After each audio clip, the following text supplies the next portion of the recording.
Good evening, ladies and gentlemen. Welcome to the Londonderry Town Council meeting for February 6, 2023. Please rise for the Pledge of Allegiance. I pledge allegiance to the flag of the United States of America and to the republic for which it stands, one nation, under God, indivisible, with liberty and justice for all. Ladies and gentlemen, please remain standing. Tonight's moment of silence is for the first responders that worked on Friday night. We had a fire in town. There were a lot of people out working Friday night. It was, as you all know, it was a very cold night, and they all arrived home safely. So, moment of silence for them and their continued safety. Thank you.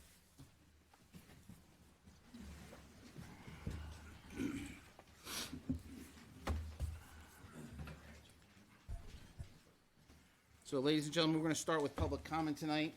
We're going to have some ground rules for public comment tonight. Public comment will be open until 8 p.m. The 3-minute limit will be in effect in order to allow all to speak. If you spoke at the last meeting on January 23rd, we have all your comments and your minutes here. So we would ask that you refrain from speaking and let those who would like to speak who were not here speak first. Public comment is limited to Londonderry residents first. If you're not a Londonderry resident, let all the Londonderry residents go first. If we can allow time for those that are not from Londonderry, we'll make time for them. We're going to start with a pickleball conversation tonight, and with Heather Carey. Hi, Heather. Hello, thank you. All these people are here for pickleball. I figured, yeah. Heather Carey, 132 Pillsbury Road, Londonderry. Fastest growing sport in the nation, pickleball. Londonderry is a little bit behind. There are lots of communities and even school districts implementing it across the state, across the country. And last year we had put a warrant article on the ballot of the election to start an engineering bid to install 8 brand new pickleball courts off of West Road. The overall cost would have been approximately $250,000, so that was just the first step. And obviously there's a lot of factors that come into that, so that wasn't a definite number. There's been a lot. It lost by 169 votes, minimal number. And I will take a lot of credit for that because I feel like we needed more information out there and everyone needed to understand more about the sport, about the people that want to play it, and the necessity for it in the town.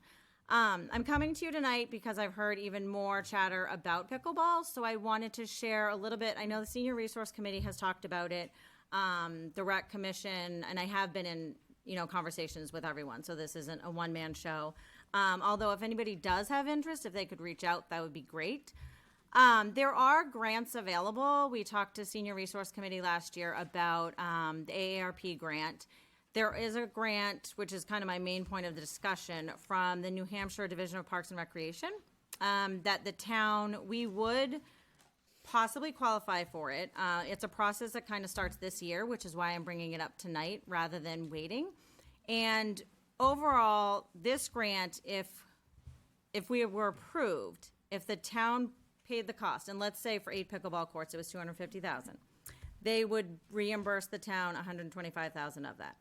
Obviously, if all the T's are crossed and I's dotted. So, but that process would have to start now. So I am coming to you to ask advice, opinions, what you feel would be the best route to bring this to Londonderry. I will note that I know some of the seniors and even people had mentioned possibly painting the tennis courts in town. Briefly, that would probably be about $6,000 to paint 2 of our 4 tennis courts. That would give us 8 pickleball courts. And what that would do is enable people to play tennis or pickleball. But we're hesitant to do that because if we do it, that takes away from building 8 full courts. And it limits the tennis players. And we don't want to take away from one sport to bring in another sport. But it is exciting. It's coming to Londonderry. Hopefully it's coming to other towns. And so would love anybody's input if there's a few minutes. I know it's a busy night, but if we should entertain the idea of getting this grant started, applying, or what you feel is the best route to bring this to the town. So let the record reflect, I'm lifting the 3 minutes for this particular discussion. I will add that on to the back end. Mr. Town Manager, I would ask with the consensus of the council that we put this on a future agenda item. We dive deep into it, find out what's involved, how do we support this, and how do we do more due diligence around this if the council concurs. To add on to that, it would be good if we had the Seniors Affair Director and Arts Leaders here to talk and put their input in for it and their details. I think that would be good. If you're gonna go dive deep into it, those two committees that would be involved in it should be there. And, Mr. Chairman? Yes. I'm the liaison to both committees, so I've been very involved with this, and I would appreciate the rest of the council listening to the folks that want this to happen. So if the council concurs, we'd like to have that put on the next meeting on the agenda in the first item, and let's dive into it. As well as invite Heather back. Of course, Heather, I would expect that you would come back. Thank you. And if I can just add, not to take up more time, but if people are interested, we do have a Facebook page, Londonderry Pickleball, or they could reach out to, let's say, Joe or anyone on the town council, and they can direct you to me if I can keep people gathered and entertained. But if anyone's interested, please let me know. Thanks for coming in tonight. Thank you, Heather. Thank you. Appreciate it. Is there any, so I'm assuming a lot of people are here for the first agenda item, which is the proposed reorganization plan.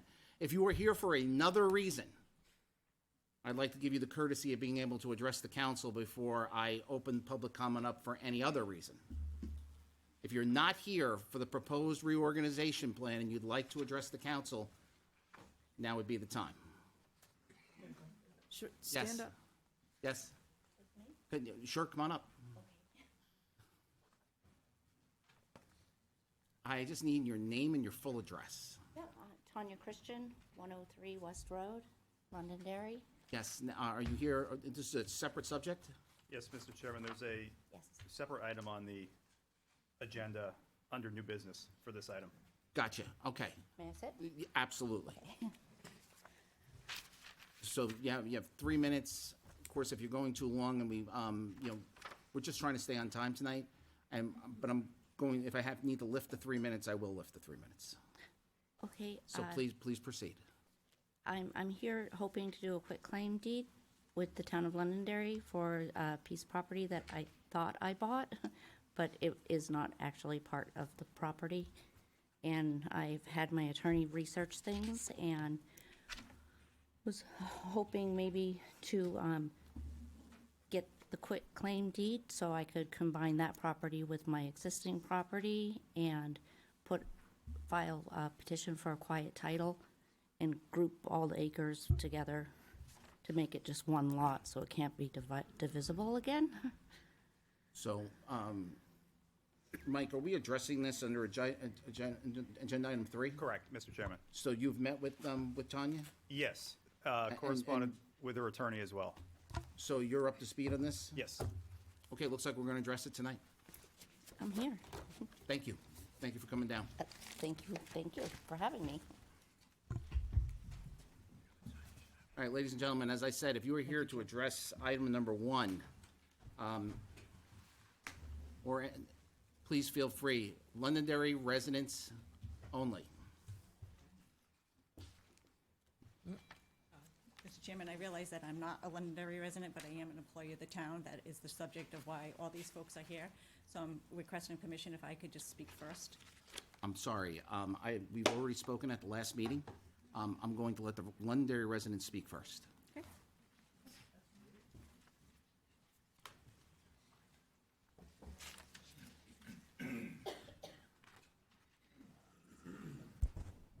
Ray President, 3 Gary Drive. I just would like to ask, maybe I'm not expecting you to answer tonight, but we have a lot of interfracture potential that is coming to Londonderry. Primary is water, okay? We got a 30-inch water line that is supposed to be connected into 2 water tanks, one 2 million, one 3 million gallons, up by Vista Ridge. And that hasn't happened yet. In the meanwhile, we have a problem with the supply of water to the town of Londonderry, which includes fire protection. And personally, I would like to know what the town's plan is, and are we moving forward with this or not? I mean, if we want to talk about priorities, this should be the top priority. Apparently, others have other ideas of what the priorities are. The health and welfare of the citizens are the top priority. That is the purpose of government, and I'm not sure where we're at here in the town of Londonderry. But I would certainly like to know. And I guarantee you, there's some other people in town would like to know also. Thank you for allowing me to speak. Thank you, sir. Is there anyone else who would like to address the council?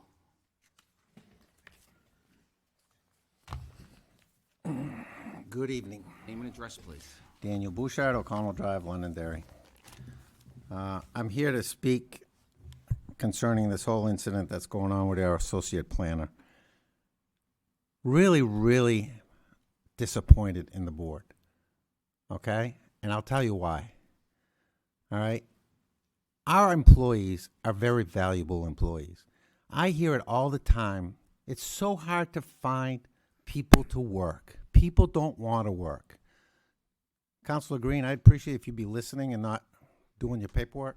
I'm not doing my Sir, paperwork. Go ahead. sir, you address me. Okay, Always address the chair. all right, I'll address you. And- But I and would you can- appreciate that, And, you and know. if you have something to say, address me and I will address the councilor. Okay, I'd appreciate for people to be listening here I tonight. can listen to you and Brett at Okay. the same time. Joe. So we have valuable employees. You're always saying it's hard to find employees. I understand you want to reorganize and try to save money. But if you have a valuable employee with a lot of talent and you reorganize, then wouldn't you try to find a place for that employee? I look at the town website. You're advertising for a planner. Can't this associate planner be doing this job? Maybe the qualifications are different, but I've seen it work in this town where they change the qualifications, to accommodate working and keeping people that are valuable. I mean, you just don't lose a person with that kind of talent, all right? And I look at this whole incident, and this is more than a reorganization, all right? And I know it because I've worked in this town, all right, for many years. I've been in her shoes when you've been in a room where you're told you cannot have a union employee, union steward represent you. You can't have anybody. And I would love tonight to see all our town employees show up to support her. All right? There is no reason why anybody should be treated like that in this town. What is that telling people when you're trying to hire them to say, come work to Londonderry? But you know what? We'll pull you in a room and we're going to treat you like garbage. I mean, if a person was, did something wrong, you should have a union rep there. You should have somebody else there with them. 30 All right. seconds. Well, you took some of my time up before anyway. So what I'm saying is, I would hope that as the council, you hire the town manager. All right? The town manager, you hired him.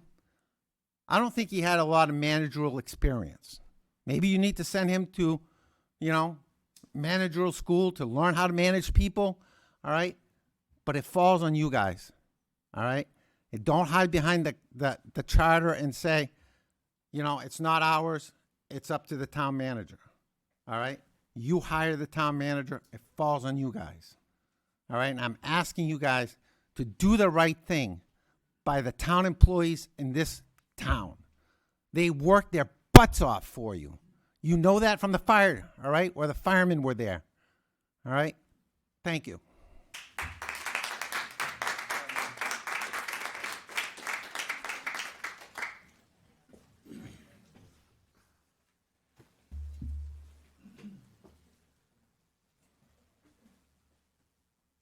Hi, name and address, please. Certainly. Good evening, Ellen Brito, 19 Severance Drive. Good evening, council and members of the public that are here. I'll be brief. I just also am here this evening to just make a couple comments about the restructuring. And I've been a Mass municipal employee for decades now. And I was really dismayed to learn about how this restructure was handled, and how my hometown is conducting itself. I really find it very hard to comprehend why a valued employee would be laid off mid-fiscal year in a town that is, so is the town projecting a shortfall? Because I haven't seen anything on that. Are there other mechanisms put in place to take care of that if there is going to be a shortfall? So typically mid-year, if the budget was already in jeopardy and we were going to not have enough funds to close out the year, we would be doing something different than taking one department and restructuring it mid-year. I would like to have seen more dialogue on that. Typically, a restructure, it happens. I've been through them. They happen at the close of a fiscal year. People have warning. They know it's going to be coming. Especially the other thing that was, again, I think the other gentleman mentioned, this department's already short-staffed. So you've got work to do up there. Planning department is critical to new growth and to smart development in our community, and we look for those and we want that to happen. So I just, as many of you or some of you might know, my late husband worked for this town for over 20 years. He also served as your assessor, but he served on the planning board. So he worked closely with Laura Gandia. I considered Rick to be a very good judge of character, and her character was always held to a high pedestal. So I think her expertise was needed, and I just find her dismissal seems, from the outsider looking in, a little short-sighted and a little bit underhanded. So I think both the town employees and our residents deserve better, and I hope you take that into consideration. So thank you for your time.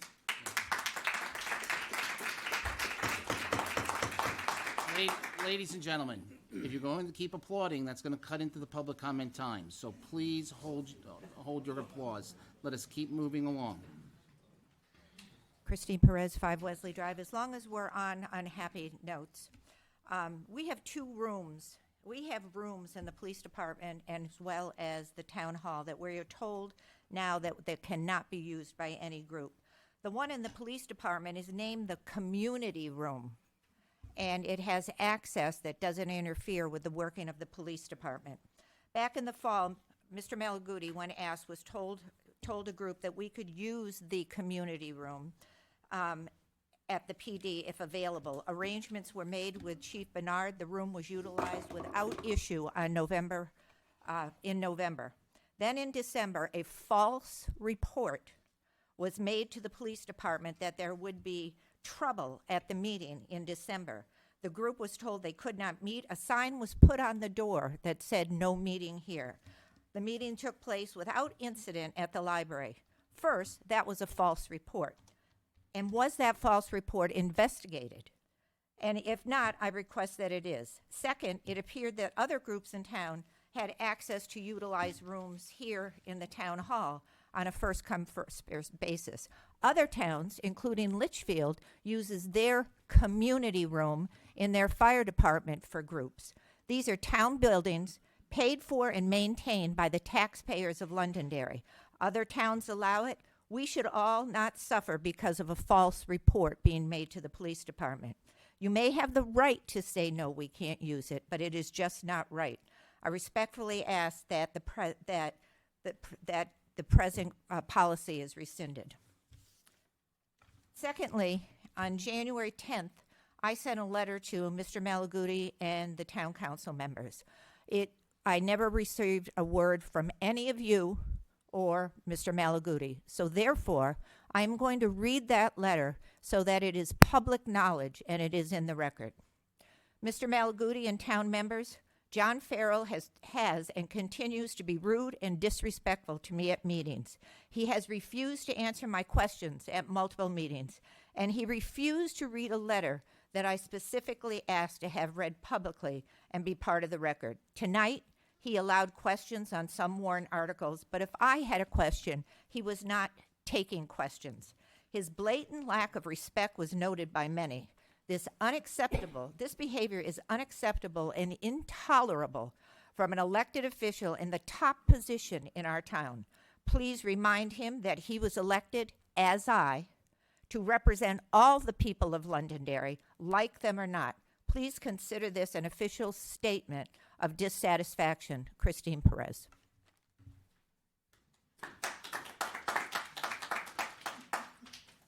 Anyone else for public comment?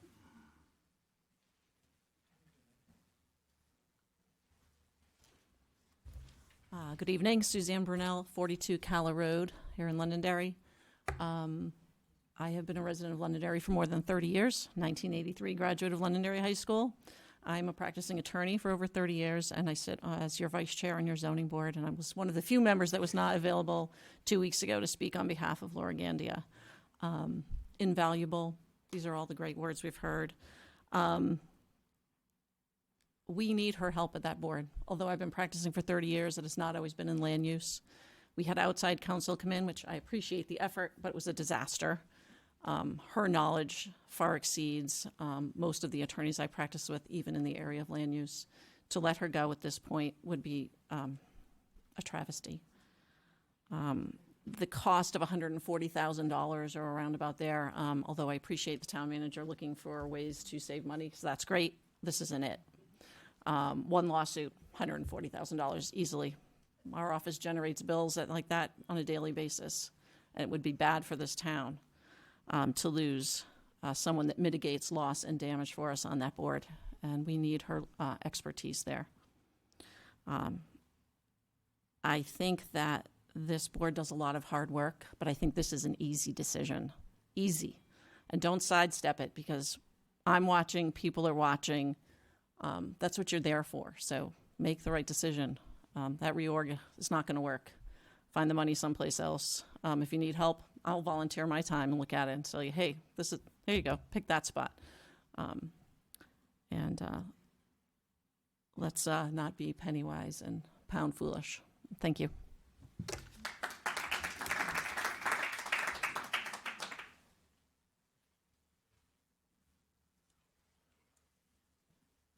Sir, you spoke at the last meeting. Is there anyone else who would, I announced at the beginning that I would like to let other people who didn't speak at the last meeting speak before those that spoke at the last meeting. I'd be happy to go later. Do you mind? Brother, thank you, I appreciate you. I want to give everybody a fair opportunity. Good evening, councilors. Bruce Campbell, 7 Willow Lane, Londonderry, New Hampshire. Following this very strange thing that's happening right now, I'm curious, were the procedures that the town has for firing or dismissing or letting go an employee followed? This is setting a very, very dangerous precedent, this reorganization, because that could apply to literally any town employee. What are we doing to the morale of the town employees by reorganizing without kind of due notice or whatever?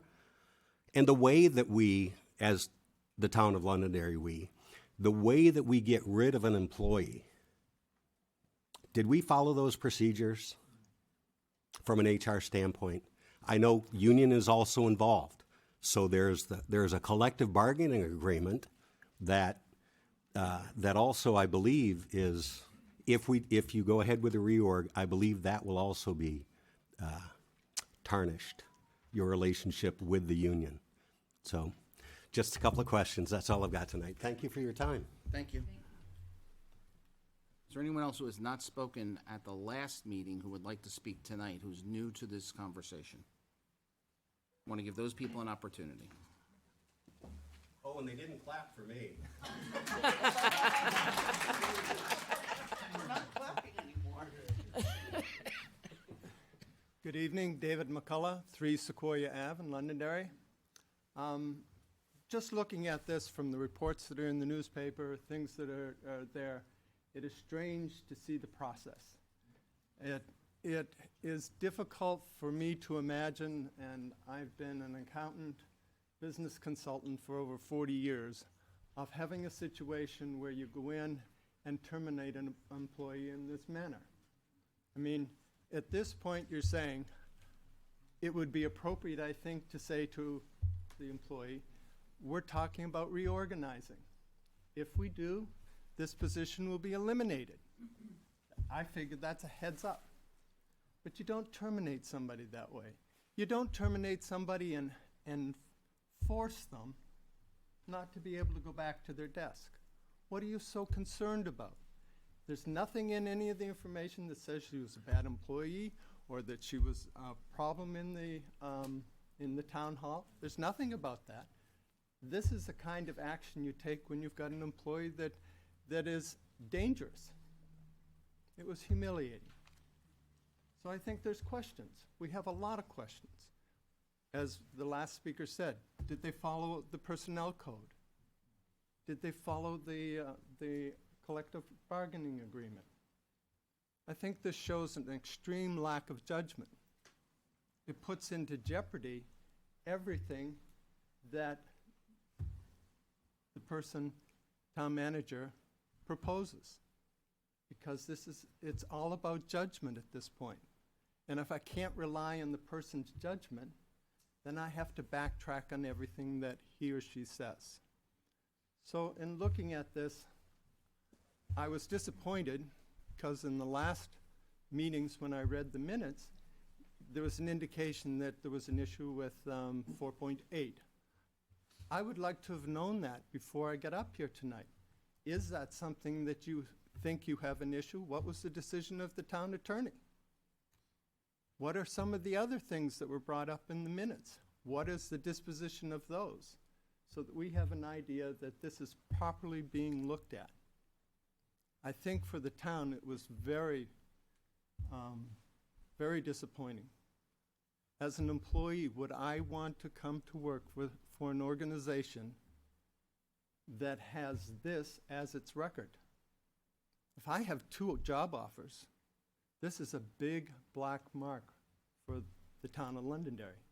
I would not want to come to work here. I would find somewhere else. If we've got employees that are in that mode, you know, everybody's looking for good employees. If they're thinking about leaving, we've now given them a reason to go looking. So this is what I want you guys to consider. His judgment, was it appropriate? Did we follow the rules? Are you going to report back to us if the investigation is done? Are we going to get a report that says, this is what was done, this was in accordance with the rules, and this is why we did it this way? Thank you. Thank you.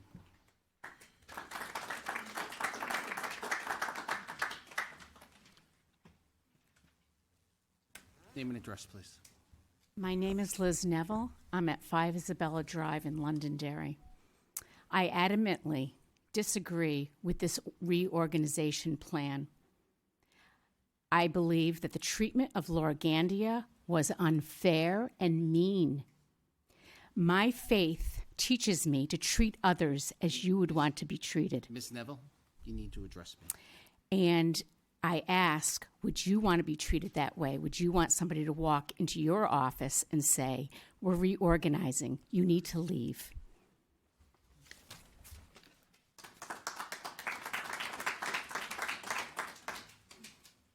Is there anyone else who did not speak at the last meeting who wants to speak tonight from Londonderry?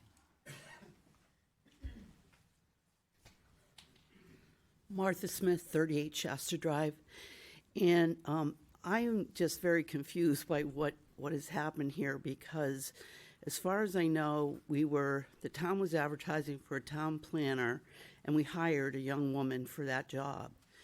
And shortly thereafter, that woman became the assistant town manager and I guess economic development, and left the planning department without a town manager.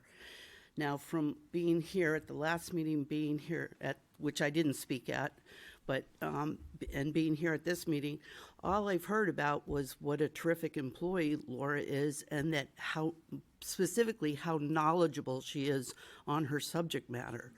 So I really don't understand why you'd be advertising for a town planner right after she was moved into another position, and you had this excellent employee. So now you don't have a town planner, but you're advertising for a town planner, and you're getting rid of an employee who was not only doing her job, but doing it in an excellent manner. So I just think the whole issue is, to the public, is extraordinarily confusing. Thank you.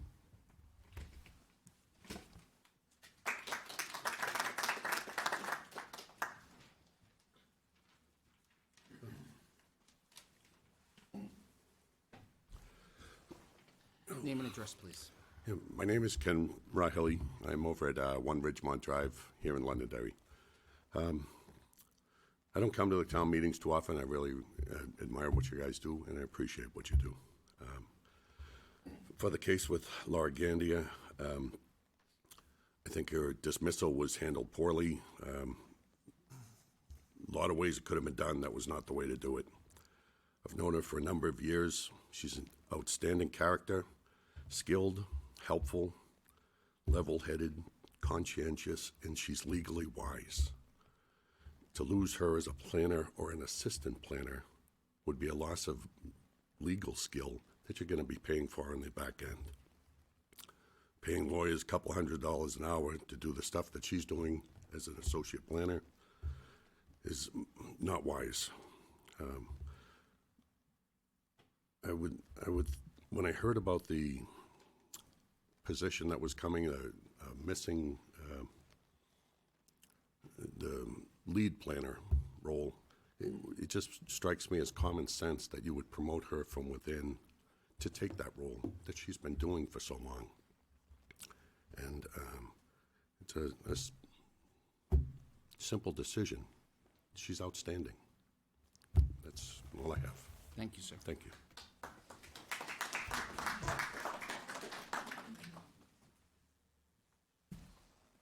And name and address, please. Tamara Lampus, 6 Dickey Street. Ma'am, you are out of order. I am running the stopwatch on my phone right now. It's right here, right? Do not be out of order again, or you will be asked to leave. Can you repeat the name, please? Sure, Tamara Lampus, 6 Dickey Street. Thank you. I just have a quick question regarding the Assistant Town Manager, Economic Development Director. That was listed in your minutes today.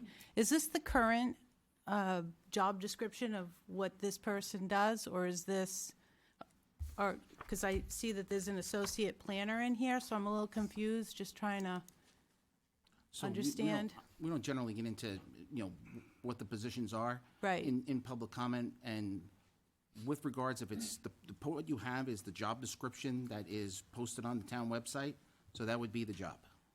The current one, which is 11, because there's two here, there's 11/11/22, and there's 8/17/16. I guess that's what I would say confusing 11/22 me. is probably, whichever one is the most recent one, I would think it would be. I can't see what you're looking at. Okay, well, it was in the pamphlet of minutes. Okay? Thank you, You're welcome. I think.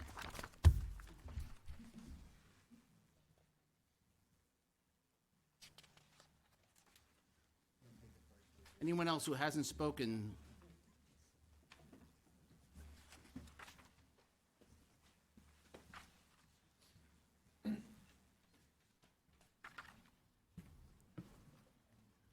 Elizabeth Harrison, 19 Severance Drive in Londonderry. I work for a civil engineering company in Bedford that works very closely with the planning department here in Londonderry and very closely with Laura, and very concerned about what this absence will leave for our developers in town, and knowing that there's no town planner as well, we are obviously concerned about that as well. So just in general, just take into account what you guys are leaving as an absence by doing this. Obviously, like my mom said, my dad worked in town for several years. This is something that I find very out of character for this town to do. So knowing what has happened is very disconcerting. I have been a big component for Londonderry for many years in my office. They all know that. We have looked at other towns, but they're big developers, and they're concerned for where Londonderry's direction's headed. So just take that into account. Laura has been always extremely helpful, so just know that. Thank you.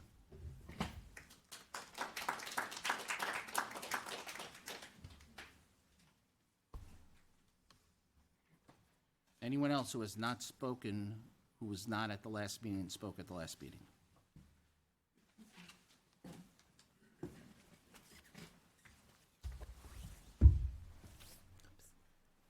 Good evening, Monica Rahilly, One Ridgemont Drive, Londonderry. And I'm here to also, just agree with what everyone is saying about Laura Gandia, her character, how disappointed I am with what happened to her, eliminating her job. It really is very discouraging to hear that Londonderry Town is acting this way, treating her this way. She has so much integrity, so much character, so many skills she brings to Londonderry. And when you think about it, it's very cost effective to have somebody like Laura in our town working on the Planning Commission. So I just want to be on record as saying I disagree totally with this reorganization plan, and I hope and pray that you'll reconsider and change your minds. Thank you. Thank you.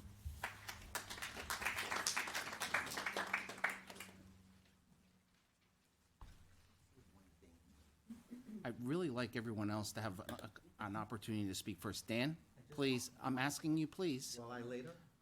I'm gonna go all the way till 8 o'clock, and I'm keeping time that we're running over on 3 minutes. So I'm trying, I wanna make sure I accommodate everyone. Okay. I'm trying to be fair to everybody. Well, you had interrupted me, that's why I wanted to finish what I was saying. So I thought it would just be fair if you let me finish what I was Dan, saying. if it's okay, I'm gonna let other people speak, okay? All right, is there anyone else who would like to speak with regards, who has not spoken at the last meeting?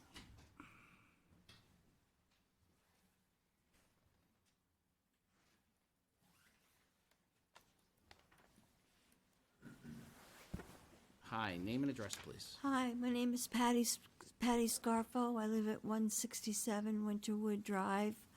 I'm a friend of Laura's for a very long time, and she has helped me in numerous ways. She just gives and gives and gives and gives without hesitation. I can only imagine that she does the same thing in the workplace.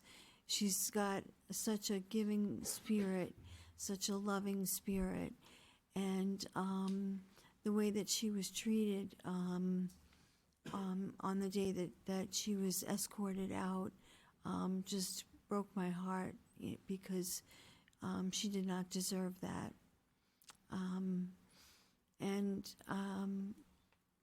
That's all. Thank you. Thank you.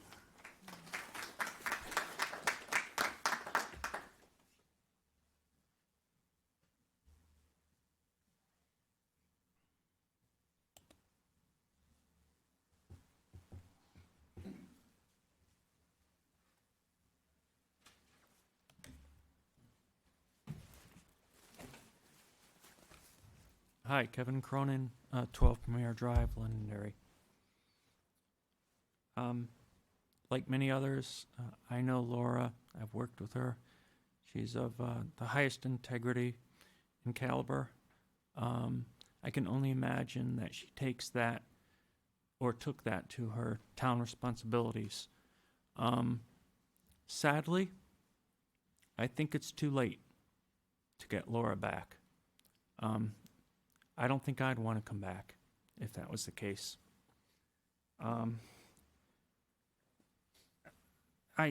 I realize that the town manager has a tough job, and so do you guys. And I hope that whatever the outcome, that the town of Londonderry can heal itself. The one thing that I noticed as I'm reading through all the information, the minutes, the articles about this, is that it said that the associate planner's job is a non-exempt job or an hourly job that receives overtime. And I can't fathom how that could be, and whether the points, the HR points that make something a non-exempt job, whether this actually was or not. I just wanted to bring that to the council's attention. Thank you very much. Thank you, sir.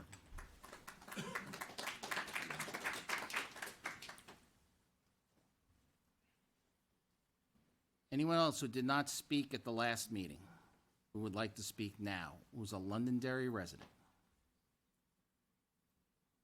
Okay, Dan. And then I'm gonna go out, then I'm gonna go. It's gonna be real quick. Starting with you, then I'm gonna go back out to the people who want to speak again. I appreciate you letting me come back up. One thing that was very disturbing to me to find out, okay, is that Chris Gandia retired from this police department, okay, as a captain.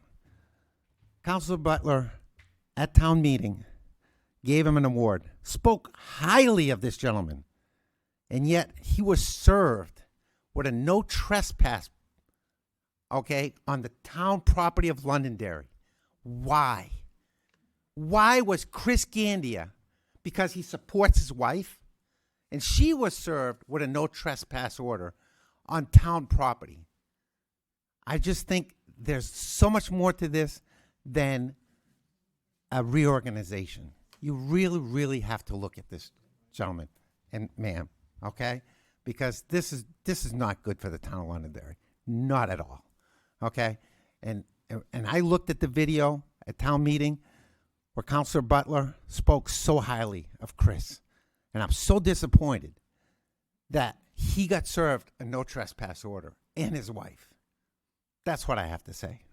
Very disappointed. And I hope you guys correct it. I hope you guys fix this. You really, really need to. Listen to what the people said, okay? Would you want to come work for the town of Londonderry and be faced with situations like that and be called into an office? I know when I worked for the town of Londonderry, I told you, okay? I got called into an office. When I left that office, I went right down to Peter Solomon, and we got a restraining order on this town, all right? And how many times has the town paid out because they messed up? That would be interesting. I'd like to know what that figure is. Thank you. All right, if you're from the town of Londonderry and you spoke at the last meeting and you would like to speak again now, please come up.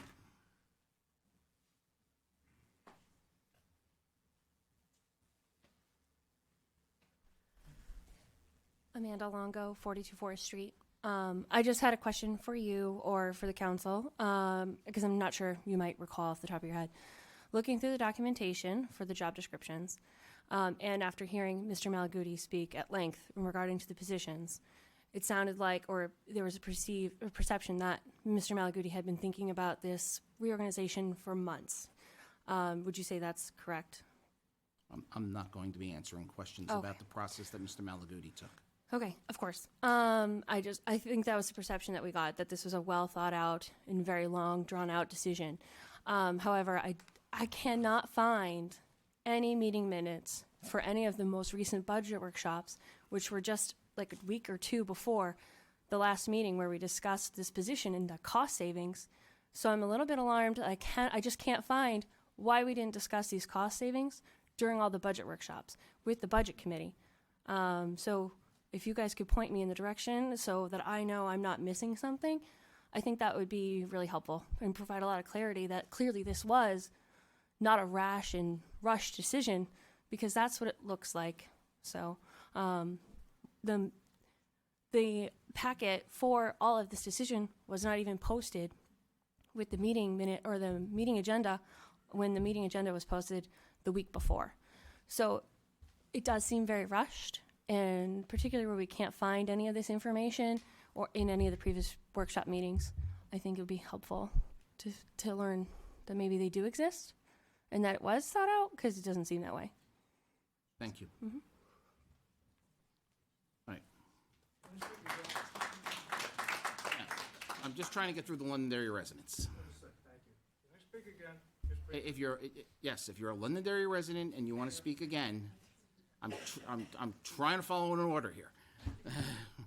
Ray Bryson, 3 Gary Drive. I'm trying to have to be brief, but I just got a couple of questions here. I'm not expecting an answer tonight. But according to the town charter, the town manager is supposed to provide a administrative code and a personnel plan, which is supposed to be done, I think, within a given period of time. Now, I don't know if that has taken place, but this is a town charter that was online that I got, and it was 2015. Isn't there a newer plan than that? And I think these things are really important, okay? Particularly when we're talking about a personnel plan, okay? So a copy of that is supposed to be filed in the clerk's office and appropriate departments. I went today to try to find those. I didn't have any luck. I'm going to continue to look for those and see what's going on, because definitely we need some other answers here. And as far as this reorganization, really, it doesn't make sense, and I don't think it's in the best interest of Londonderry. So please, correct this. Thank you. Thank you. Is there anyone else from Londonderry? Yes, sir.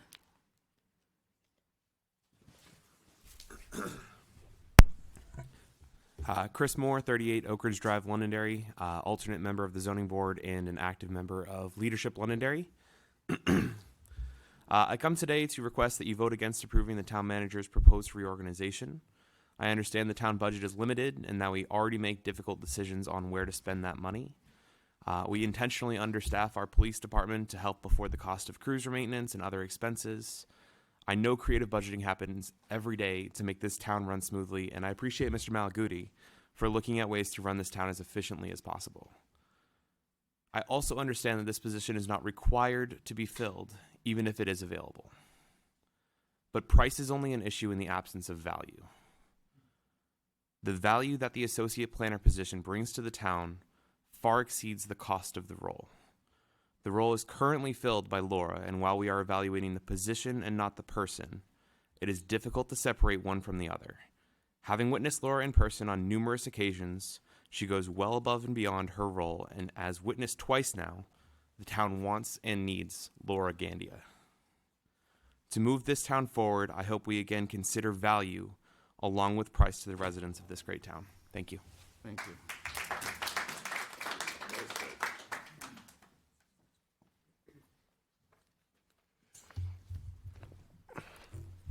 Hi, my name is Mitch Feig. I'm a member of the zoning board, so I work with Laura closely.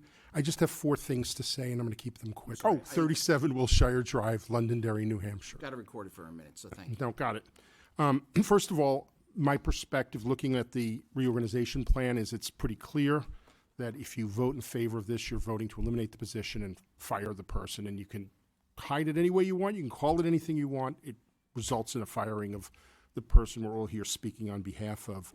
Second, regardless of what happens, I hope that the town looks into the treatment of this person when she was apparently fired or let out of the building a few weeks ago. I think that's a really important result, regardless of where you go with this. Third, it seems clear by the number of people here that the savings that you're going to get from this is way outweighed by the benefit to the town of keeping this person in this position or another position. The only thing I'm going to say, and I'm going to ask my fellow town members too, I would love to let Laura and whoever's here with her speak on her behalf, as opposed to us taking up any more time. Thank you. Is there anyone else from the town of Londonderry? Hey, I'm trying.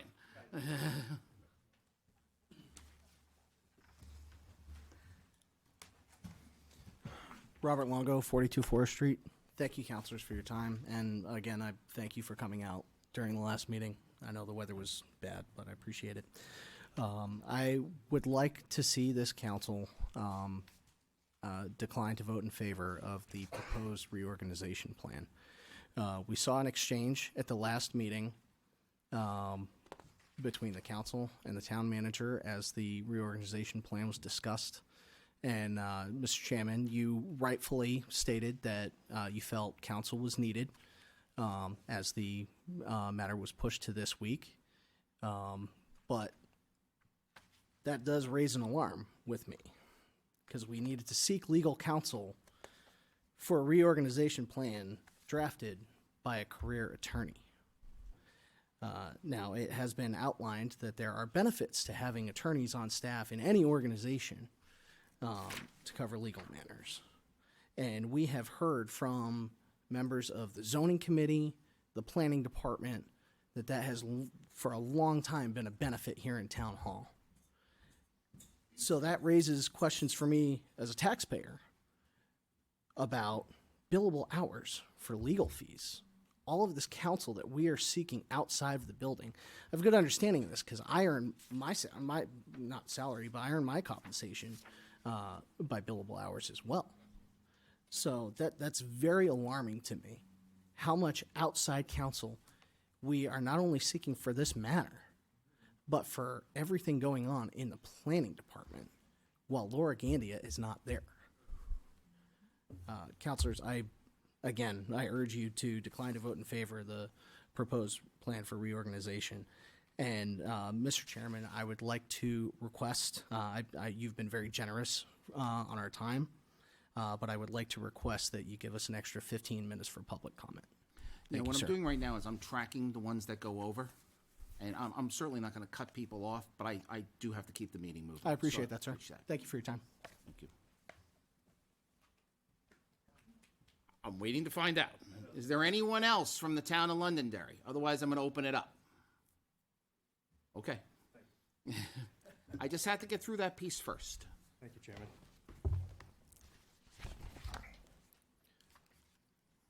Chris Gandia, 3 Chamberlain Drive, Litchfield, New Hampshire. I retired last year with over 25 years of service working alongside incredible men and women of the Londonderry Police Department who protect and serve this fantastic community. Tonight, I am here as the husband of Laura Gandia and have come to cast light on the darkness that has surrounded her for not only the past 2 weeks, but for the last several months, as this goes much deeper than what was recently transpired in front of the town council's last meeting. Let me start by addressing the town manager's reorganizational plan that has been thrown on the table in complete haste by asking the following questions on everyone's minds. Who thinks it was a good idea not to speak with members of the planning department when considering a reorganization plan to get their working experience and operational input? Who thinks it was a good idea to suddenly attempt to terminate the associate planner's position when the town planner's position continues to remain vacant? Who thinks this was really about saving money by removing the associate planner's position, yet the town manager fills the assistant town manager economic development director position with a salary and benefits that are substantially higher? Who thinks it was a good idea to immediately remove Laura from work without cause just a few days before the assistant town manager, the former town planner, leaves on vacation, knowing about upcoming meetings and administrative tasks that still needed attention? Who thinks it was a good idea to tell Laura with absolutely no advance notice that her position was going to be potentially terminated by the town council vote within the next 2 business days, deny her request to speak to Human Resources, physically escort her out of the building, instruct her not to return to work, and deny her access to her office? Who thinks that the town manager showed any dignity and respect to Laura's 7+ years of unblemished and incredible service? Who actually believes the town manager when he claimed that this was about a position and not the person the night of the town council meeting on January 23rd, but then issues a trespass notice to both Laura and I 3 days later on January 26th. The real question is why? The answer to this question stems from several months ago when Laura stood up to the town manager in response to his unfair labor practices. This is when the well-documented, unbroken chain of oppression and extreme disregard for Laura's human dignity began. The town manager's proposed reorganization plan is nothing more than a poorly attempted disguise. The real plan that he's asking you to vote on tonight is indeed a retaliation plan. To remove Laura from her position because of her unwillingness to compromise her integrity and professional service to this community. The truth shall now be self-evident. You may be wondering why I have these movies laid out in front of me here. These are actually movies from the Leach Library that Laura and I took out 2 days before the trespass notices were issued to us by the town manager. We are unable to return them as we have been indefinitely banned from coming to the town hall and surrounding town properties, which includes my former police department and the public library. These are not just unreturned movies, but in fact represent a tangible loss of our freedoms. Let me finish by sharing the feelings I hold in my heart. The first is sorrow and the second is joy. You may wonder how I have opposing feelings. My sorrow extends to the town manager, as I hold no anger or hatred in my heart, but rather disappointment of his actions. I actually worked very well with the town manager back when he was our police prosecutor, and at one time held admiration for his knowledge and his character. When he first became appointed as the town manager, I had a conversation with Mike and expressed my confidence for the future of the town as I and others observed the potential for his leadership greatness.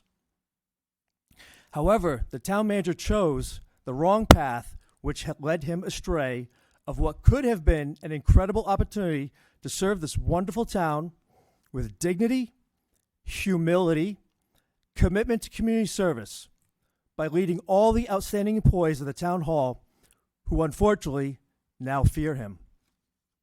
I'd like to end with joy. The adversity that the town manager has brought upon Laura and I has not only strengthened our relationship as husband and wife, but allowed us to feel the incredible support by so many courageous employees of the town hall, businesses, developers, and citizens of this community as they come out to support us against this darkness. When I look behind me, all I see is light.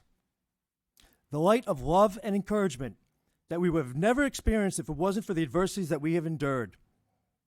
For all those who attended last meeting and anticipation and those who spoke tonight, Laura and I sincerely thank you. We recognize your fortitude and your willingness to stand for the truth. As both Laura and I have served and protected this town during our careers, we are humbled that you are all now taking the position to serve and protect us. For that we are grateful, and we are filled with loving joy. May God bless everyone here tonight.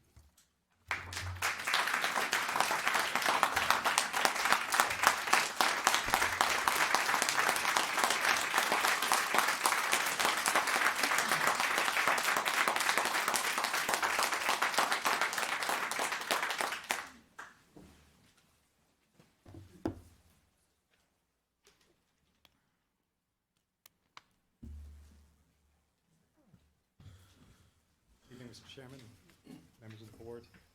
John Vogel, resident of Massachusetts. Mr. Chairman, I served the town for 12 years as the GIS manager. I never thought I'd be back under these circumstances, but I can tell you the finest day was when we brought Laura Gandia on board. I mean that. The testimonies you've heard are true, every word of it. She's as fine as public servant as you'll find. So I object, of course, to the reorganization of the department and cutting the associate planner position. The irony, and it's incredibly ironic, the irony tonight is that the last reorganization of the department took place to create the associate planner position under Chief Hart and Kevin Smith. The idea was simple, to structure the department around the major service areas they provide. Those being the planning board, served by the Town planner, the zoning board, served by the associate planner, the GIS, served by the GIS manager, and economic development, served by the town manager. The demands of each position are different, and they require their own skill sets. And while there was often overlap in responsibilities, those overlaps occurred principally as administrative roles, such as the GIS manager serving on the Heritage Commission. The town planner position demands a background and a skill set.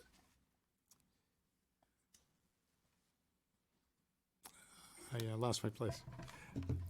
The town planner position demands a background, expertise, and principles of community planning. The town manager's memo makes note of Laura's lack of a planning background, and that was by design. We already had a planner. The zoning board demands an understanding of planning principles, but more importantly, it requires an objective background in process and interpretation of ordinances. And that's where you have the right candidate and the right job description for each position today in that department. Recall that the zoning board oversight used to be in the building department until it was moved to the current role. In the position of the administrative planner, the associate planner, process, timing, and expert understanding of zoning and land use law are critical. It is as different from the town planner as the zoning board is from planning board. As you heard at the last meeting, the department is functioning appropriately, and it sounds like they haven't missed a beat. The proposal before you seems to have been to provide a role for the assistant town manager, and it's clearly not driven by the needs of the planning department. After what you heard last week and tonight, you have to ask, what is the problem that you're trying to solve? The model that's in place has worked for a decade, and it worked through one of the busiest periods of growth in Londonderry. You've had phenomenal people throughout the department over the years, and they've made the town great. And Laura is clearly one of them. So I ask you take action tonight to keep the department as is and retain the associate planner position. Thank you for your time, folks. Thank you.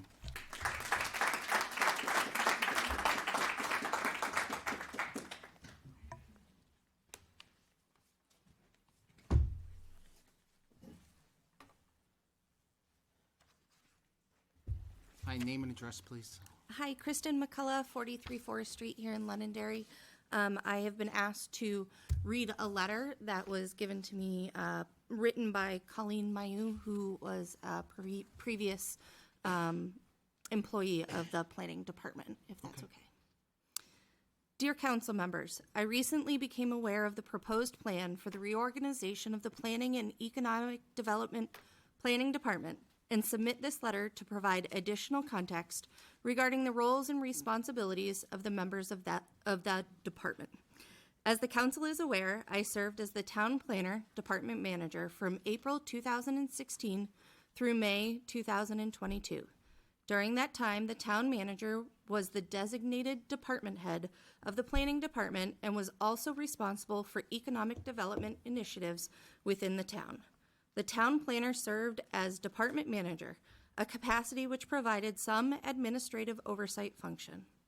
I understand that the recent creation of the assistant town manager / economic development director, ATM-EDD position has absorbed the economic development functions that were previously a town manager responsibility, in addition to the department manager responsibilities that were previously the function of the town planner.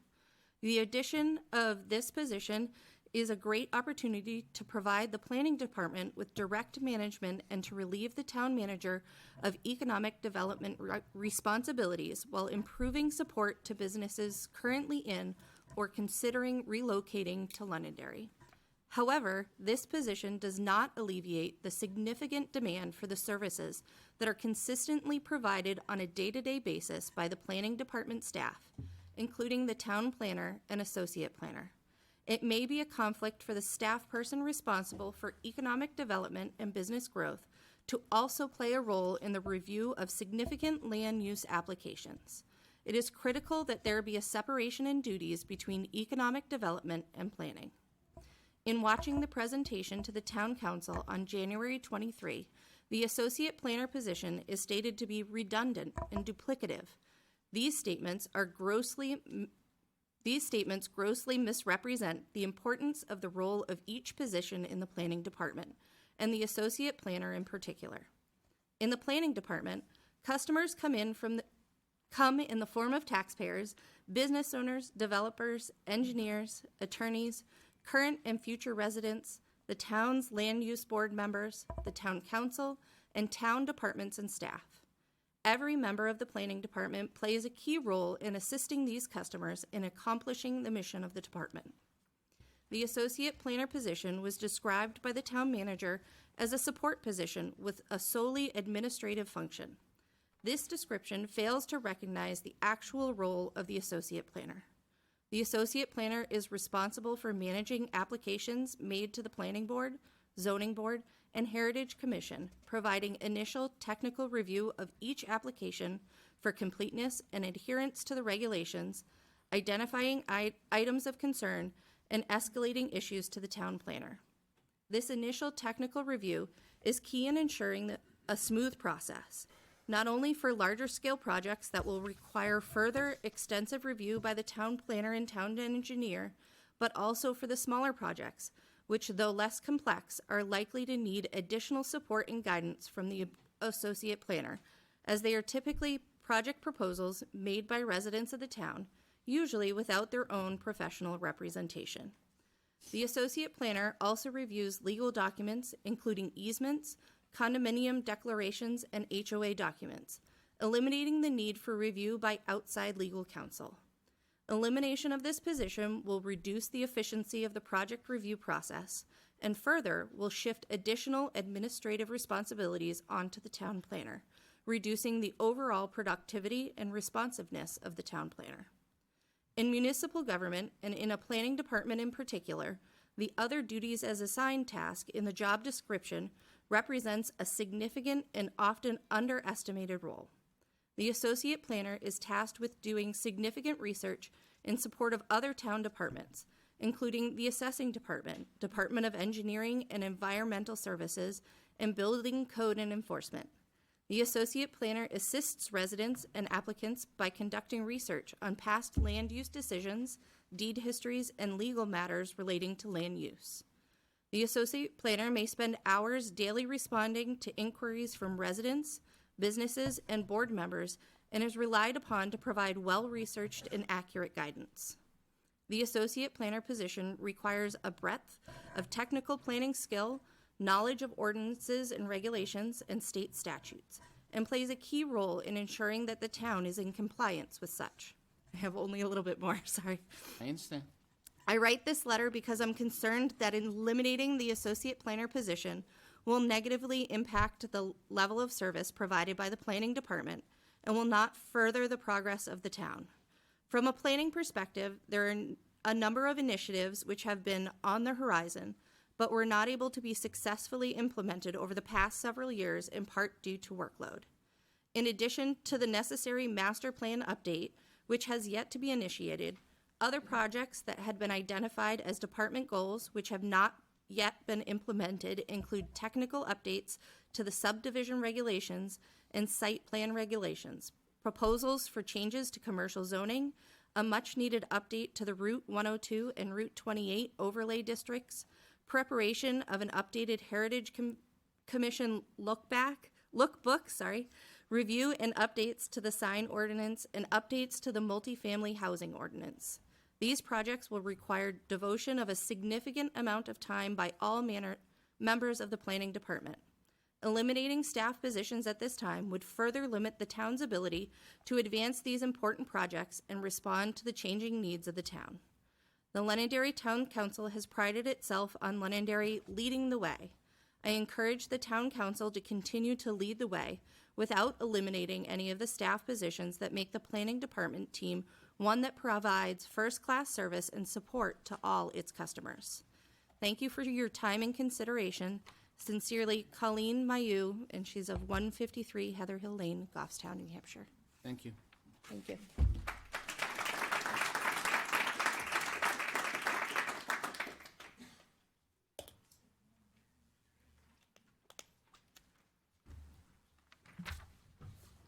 Beth Morrison, 15 Rosini Road. I've been asked to read a letter from Vernco Apple LLC dated February 2nd, 2023. Dear Londonderry Town Council, this letter is regarding Laura Gandia in the Planning Department. We understand the town is considering dropping the position of Associate Planner. We feel this would be a tremendous mistake. Laura was a vital resource to us during our 3-year ordeal of repositioning of the Apple Tree Shopping Center. She helped with securing approval from the state for our pylon sign on Route 102. The pylon has been a tremendous asset to the center. In addition, there was a 10,000 square foot strip of land in between Apple Tree and TD Bank that was owned by Shaw's or its successor, parentheses, meaning us. It had been in limbo with the town for many years due to an unbuilt roadway many years ago. Laura was the only one, parentheses, including our attorneys, parentheses, that was able to figure this out, thanks to her diligent research. We also worked with Laura and the engineering department when we were connecting the shopping center to town sewer. This enabled us to put in tenants like Troy's Kitchen, Extreme Craze, Planet Fitness, Luciano's, Jersey Mike's, Game Changer Sports Bar, etc. Laura has been instrumental in the redevelopment of Apple Tree, which, quite frankly, was a mess when we first purchased it in June of 2018. Thank you for your time, and I hope you reconsider eliminating this vital position in the town of Londonderry. Sincerely, George Burnett, III, Manager and Authorized Person.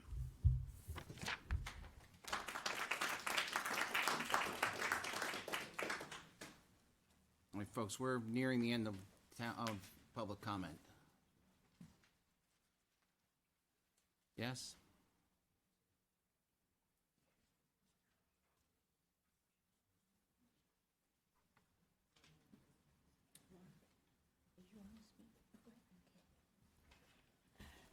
Sorry, I'm late. I was at the emergency room at Elliott Hospital watching this.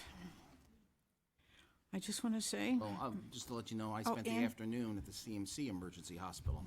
So, I understand. I mean, nothing moves quickly at emergency. So any name You would think things would be an emergency at emergency, right? Well, I'm not in the mood I'm for gonna jokes ask you right this. now. So, Ann, I need your name and address. Ann Champa, 28 Wedgewood Drive. I had something I was going to say, but I unfortunately left it at home before I went to the hospital. But I just want to say, think hard about this. You've heard from everybody what a responsible, intelligent, wonderful employee you have. And what's been done so far has created some headlines I wouldn't want to see for any town. And also letters to the editor. Think about what that's saying to the community in Londonderry and the state at large. How we treat our employees. We're looking for a town planner. You think she or he would want to come into this mess and be treated like that? Any town employee might be up for that too. Who knows? Without doing a damn thing wrong. This isn't right. We've all talked about Laura, what a wonderful person she is. And she is. But the amazing job she's done for this town has been recognized by everyone. And I hope the town manager can see that in his heart, that maybe he was wrong about it. Because when I met Mr. Malaguti, I thought he was would be fine, wonderful for the town manager's position. But this gives me great pause to think maybe I wasn't correct. And I hope he reviews and goes through in his mind, really, is that what's good for the town, the planning department, and all the boards that Laura served. I just want to say one thing else.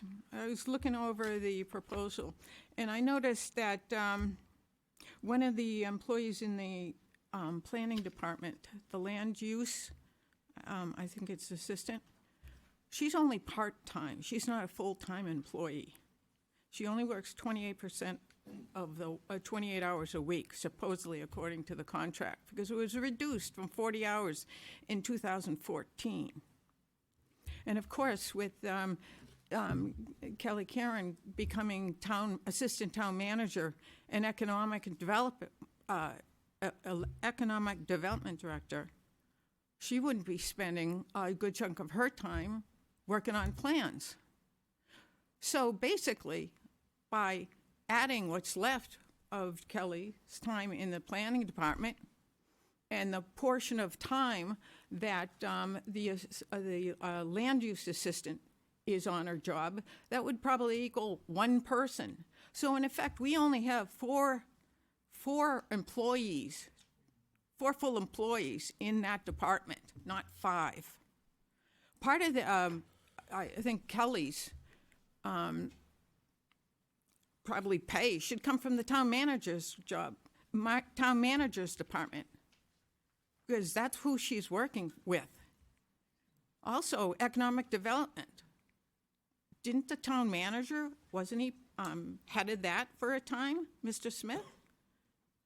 I thought he was. So that's really functions of the town manager and that department. So if the money stays there for people who work for the town manager in some capacity and separate that from the money that's in the planning department that goes for those, quote, 4 employees, it should even out.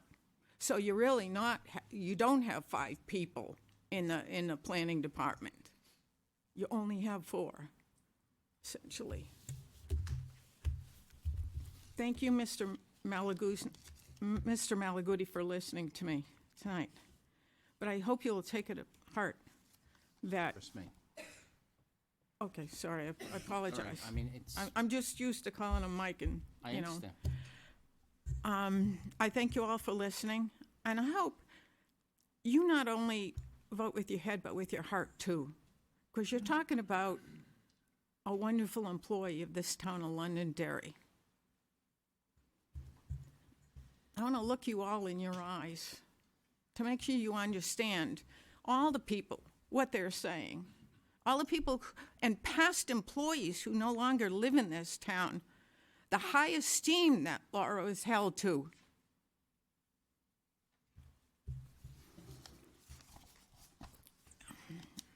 Please think about that before you vote. And I appreciate you give me the time tonight. Thank you.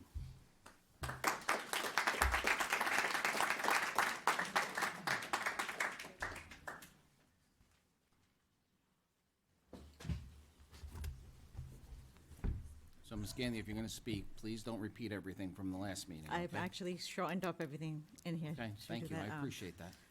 As you know, my name is Laura Gandia. I'm the Associate Planner for the Town of Londonderry. I'm speaking to you tonight to ask that you oppose the proposed reorganization plan. The last 2 weeks have been nothing short of surreal. The amount of astonishment and disbelief has been astounding. To hear that the way I was treated and escorted out of the building is policy is not true, 100% not true. A former employee who was, according to the town, terminated just recently, was not escorted out of the building and was allowed to retrieve her belongings. I have not been terminated. I was escorted out. That's not policy. That is not true. Also, Excuse me just 1 minute. Chief, could you come here for a minute? I apologize.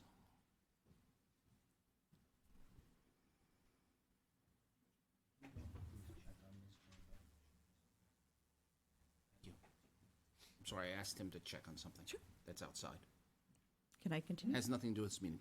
Please proceed. Also being served by the town manager with a no trespass order was shocking, to say the least. And for the town manager to serve my husband with a no trespass order is unconscionable, egregious, and shocks the conscience. However, the ability of the community members to see the truth and recognize my value and the value of the associate planner position has been invaluable. And this no trespass order that I had basically read that the town manager was giving me the privilege to attend this meeting tonight. Other than that, I was not allowed, but he was giving me a privilege to attend a public town meeting. I would like to thank the town council for hitting the pause button on the January 23rd meeting to allow proper time for discernment of the town manager's proposed plan. As you are aware, the town council is charged in approving any reorganization plan presented by the town manager. This is in place to act as a system of checks and balances between you, the town manager, and the people you are voted to represent. The town manager is given the day-to-day management of the town and its affairs, but when it comes to changing the overall structure of the town government, and the foundation to which it operates, this is where the town council plays a critical and very important role. The analysis here is not for the town council to defer to the town manager's judgment alone. If that was the case, then the reorganization plan would not need your approval. This is for you and you alone to decide based on the wisdom, if any, behind the proposed reorganization plan. This is where you are charged with exercising your own independent discernment as to whether or not this plan meets the needs of the town and is in its best interest. The proposed reorganization plan should highlight an in-depth knowledge of the runnings of the department, and this plan does not. You heard the letter, you had the letter read from former town planner Colleen Mayu, who served this town admirably for 6 years. This plan is not what the town needs. Not once was I or any other member of the department spoke to about the runnings of the department by the town manager or the assistant town manager. Nobody went to me, asked me what I do day to day. The assistant town manager has only been here since July. There was no conversations with me, the land use assistant, or the GIS manager as to what actually happens in the town planning department. The plan lacks the proper insight and knowledge to the runnings of the department, and this is where you, the town council, need to pause, reflect, and discern as to whether or not this plan is proper and in the best interest of the town. The plan also comments on the tax savings associated with the plan. Again, does 0.0038% of the overall town budget represent a significant tax savings to the town? And after all you heard about the associate planner position, does the elimination of this position, my position, make the department more efficient and improve the delivery of service to the public?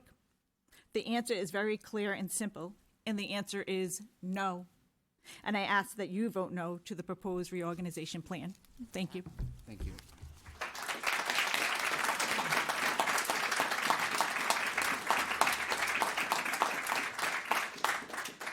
Ladies and gentlemen, public comment is now closed. Mr. Town Manager, you're a barred attorney in the state of New Hampshire, right? Yes, I am, Mr. Chairman. Are you allowed to give the town council legal advice? No, my contract provides that that I am not practicing law to the extent I'm interacting with the town council. So we have a town attorney that we ask for legal advice? Correct. Okay.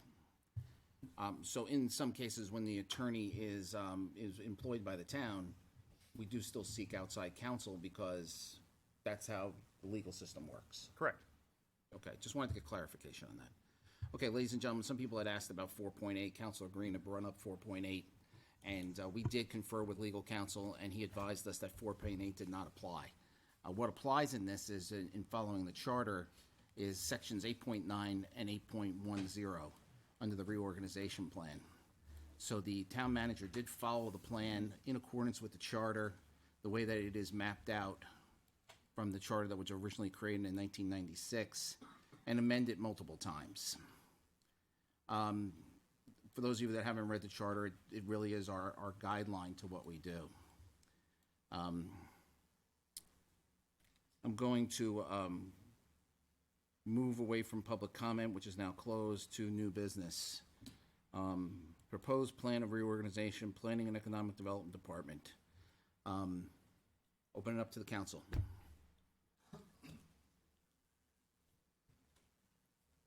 What do you want to do? I'm going to state what I said last time. I think reorganization is great when it's done properly. I don't believe, as I said last time, that this was done correctly. So I, as one counselor, as I said last time, am not for this. And I guess I'd just like to make a motion to, I guess, null and void the request. Motion on the floor. Is there a second?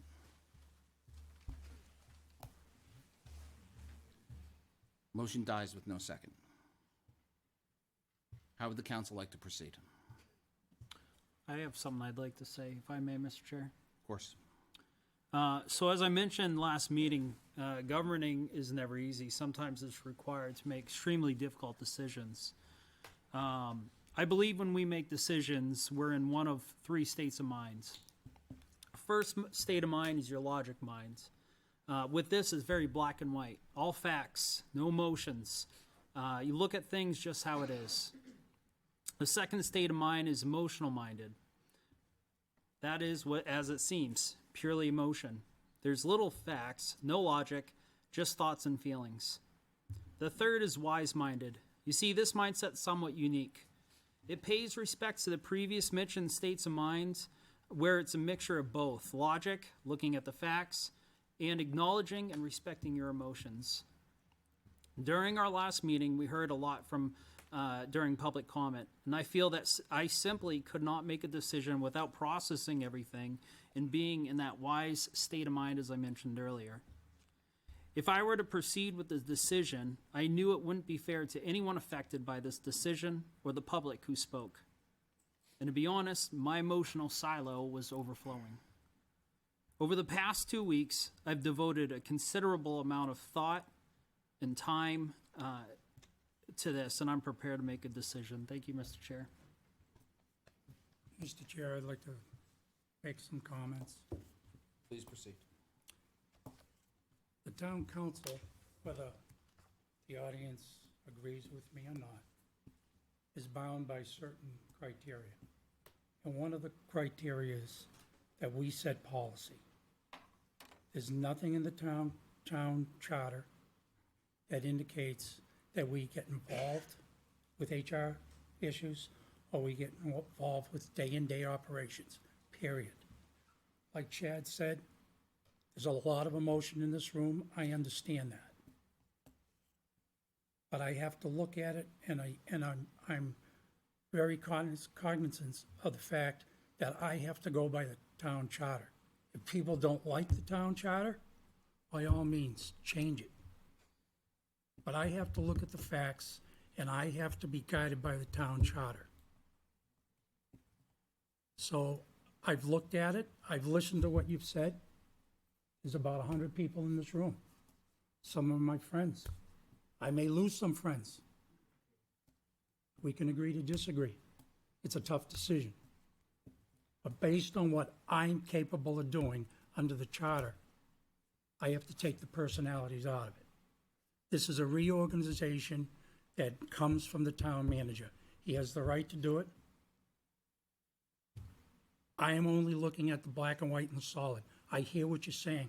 I cannot say that every time I've gone to Laura, she's given me what I wanted. And very professional. And she has. And she has a right to that. But we're bound by the town charter. And this isn't, you don't like it, that's fine.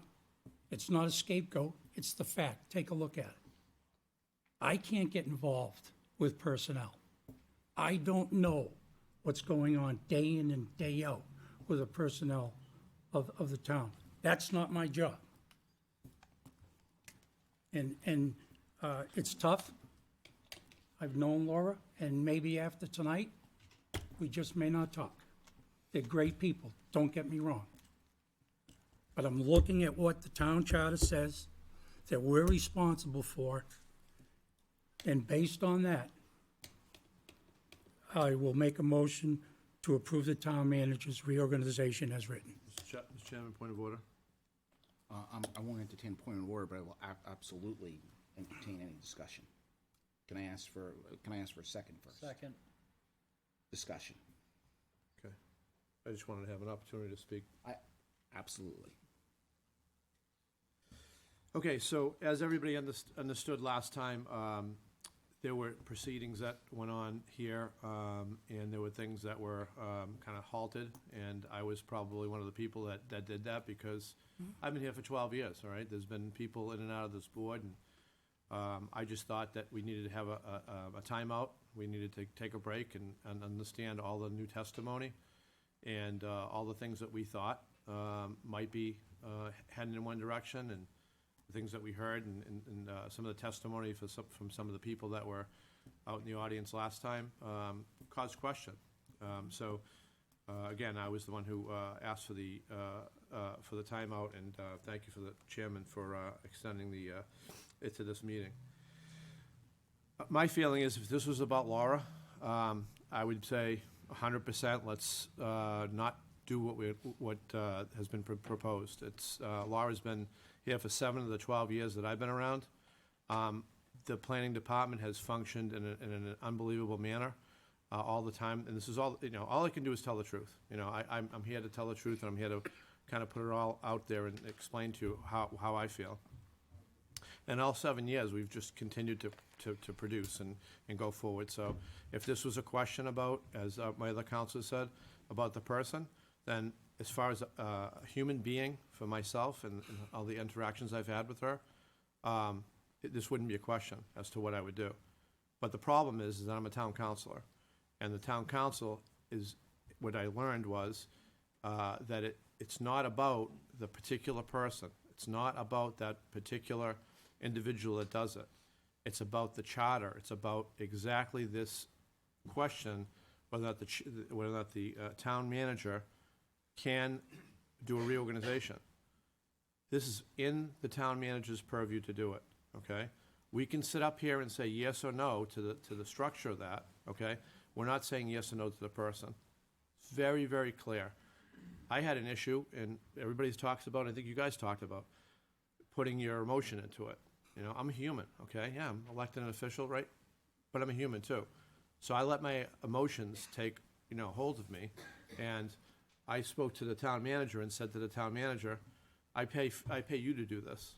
And it's true, I do, to personnel. He didn't ask me about that. He asked me about the structure of the town. He's asking permission for us to restructure for savings of a position that is duplicative. So it's not about hiding. I find some of the comments appalling. It's not about hiding behind a charter. It's about following the laws and regulations. I wasn't 100% sure. That's why we got attorneys to talk about it and to guide us. I'm not an attorney. I have to ask questions about it, okay? So this is not about hiding behind it, all right? This is about the specific charter structure. Town planner position's open, okay? People can do all they want. They can apply to that if they like to. It's open. But the way that this has been laid out, the specific way that this has been laid out, that position now with the town assistant manager is not needed. If you really, really look at it, this is outsiders looking in. And I can get tomatoes thrown at me all you want, and I understand that this is not a popular thing. But again, you have to, it's very, very difficult, but you have to separate what the question is that's being asked. It's not about Laura. It's not about the position of the person. I do not have any authority at all whatsoever to promote that person to a different position or tell the town manager to do something different. I can only talk about what the charter allows me to talk about. It's very frustrating because I want to, if I say as an example right now, if I say no, I don't want this to go through, and 3 other people say yes, my vote doesn't matter, okay? So the thing is that you've already heard people want to take the way that they're supposed to take it and the way we've actually sworn a Bible that we would actually defend and move the charter forward and go with the laws and regulations of the town. That's the charter. So my hands, and again, you guys can think it's completely, I'm hiding behind it, but my hands are absolutely tied in the situation, okay? I could say no, but then there's 3 other votes that could say yes. All right, so I want you guys to understand that. Things we will address, as long as I'm a counselor. Order, please, order. Things that we will address, as long as I'm a counselor in here, is that the way people are treated, okay? And, but, again, I can't direct people, I can't direct the town manager what to do with the personnel. I can only make decisions on the structure of the town. So, again, maybe people aren't gonna understand that, but that's what I have to do as a town councilor. I'm going to speak last. If you want to speak again, Yeah, of I do. course. I just want to say one That's why thing. I'm looking at you. Thank you, John. I just want to say one thing. I believe you are hiding behind the charter, Joe, and everybody else, because this has nothing to do with Laura. This has to do with Londonderry's reputation about doing a good job and getting things done. We heard from people who used to work there and what was going on. So those experts who still work in that kind of world know more than the town manager when it comes to planning and planning departments. You heard what they had to say.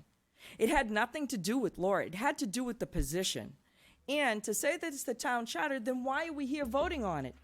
If he had sole right to do whatever he wanted to do, this question would not be before us. So don't say it is about that.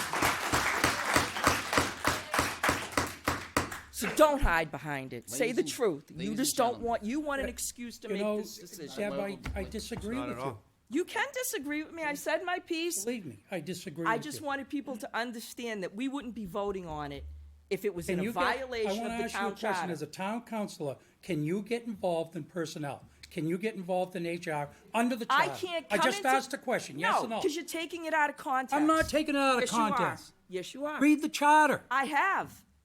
I'm the last person to I hide, have. trust me. And it says to the day to day. That means coming in here and saying, you know what, Laura, don't answer the phone that way. You know what, Mike, you need to go do this, or we should do this way. Coming into their departments and telling them how to do their job is us intervening, or saying you need to do something. That is not what we're doing here. We're changing the way things are done in the town hall. And the reason we have to vote on it, Jim, if we were interfering, then we would have to vote on every single thing that went on in town hall. Mike would have to come to us every single time and say, Deb, or council, we need to vote on hiring this person. We need to hire. No, this is one specific thing. And why is it here? Even the lawyer said we have to make a decision on whether or not this is the best thing for the town of Londonderry to move forward. It doesn't say, Gentlemen, we are deliberating.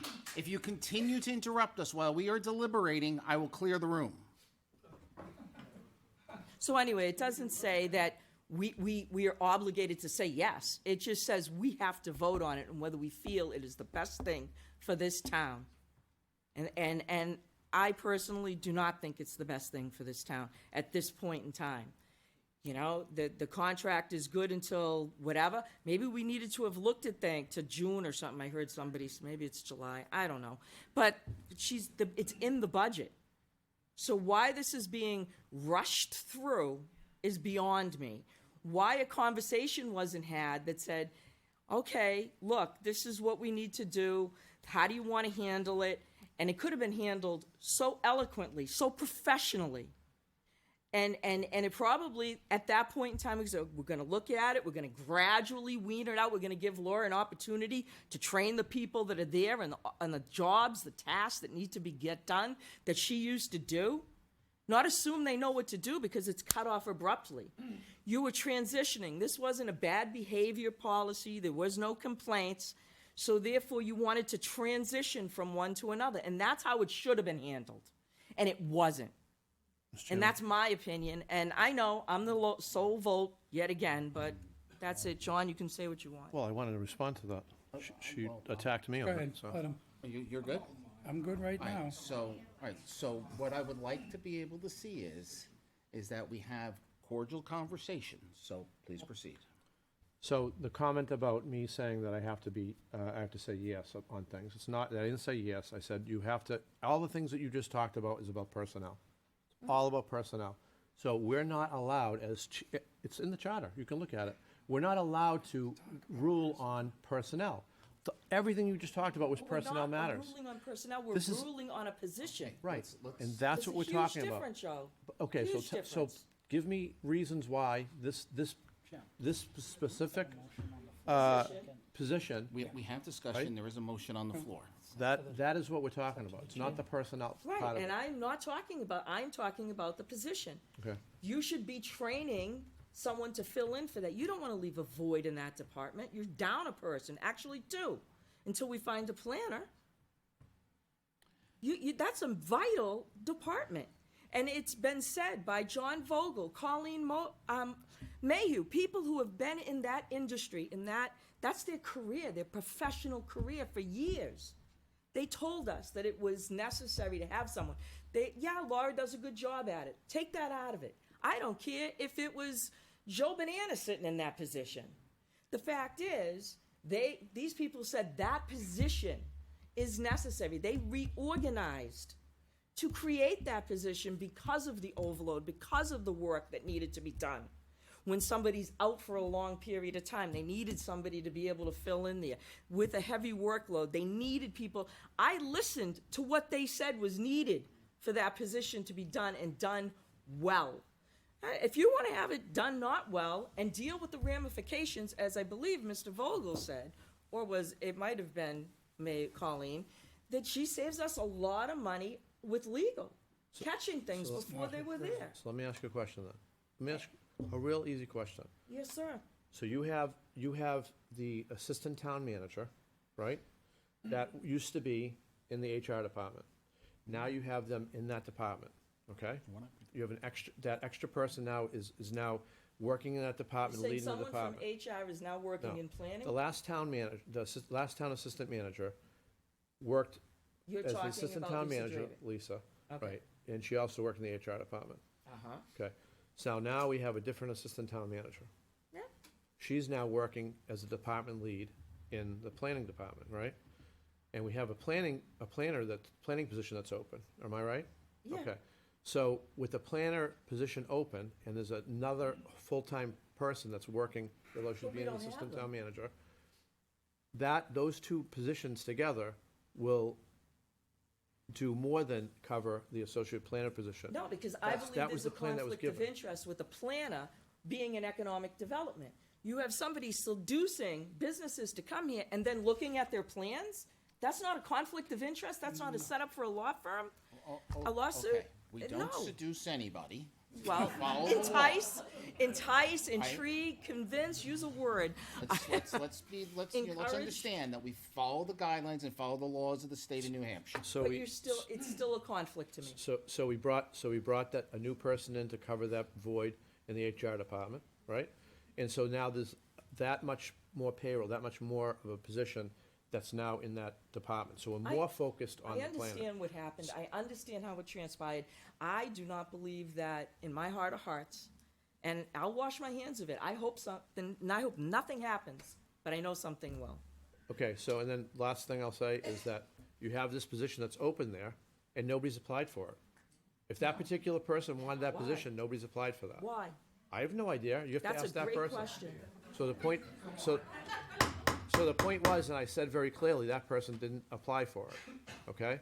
So that I'd position's like open. a question answered. Maybe the town manager can help me. How many people applied for the planning position that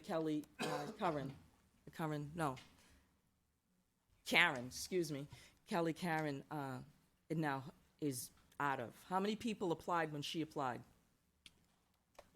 Mr. Chairman, do you want me to? How many this people is- applied? She's asking how many people applied when. Yeah, Karen's like when position? Kelly came in, like how many of When them Miss came Karen in? applied. 3. There were 3. And have you gone back to any of those That's 3? my best memory. It was 6 months ago, but not that I believe long it was ago. 3. Okay, so let's move on. Okay, 3 including her, or 3? Including her. So 2. Well, she All right, applied as so- well. So that's 3. So- Yeah. Moving on. Yep. Motion on the floor. Anything else? Nope. So. I guess I get to speak last. So I've been doing this 23 years. It's been some easy decisions, been some hard decisions. But you always try to follow the guidelines. For me, it's, some of you know that, 7 years ago I had surgery for cancer. Recently I had 38 rounds of radiation. So you look at it and you say, people's lives are affected. Things are personal. My father always said to me, he says, you work hard at your job and everything else and say, is it personal? Yeah, of course it's personal. You work hard at it. You do hard things. it's not that anybody, doesn't feel emotion towards what took place and what's been displayed over the last few weeks. But, we're elected. We're in a difficult position where, we have to make the final decision. That's part of what you sign up for. So I certainly, some of you may or may not know, Laura Gandy and I share the same birth date. I mean, I've known Laura Gandy a long time. She's a nice person. And as the other counselors have said, it's not about her. So with that, I'll call for the vote. So, Mr. Chairman? Yeah. Just a quick question. If 3 people are already going to be voting to do this, and 2 other people don't vote for it, what happens? I'm going to call for the vote. All counselors need to vote. That's what you signed up for.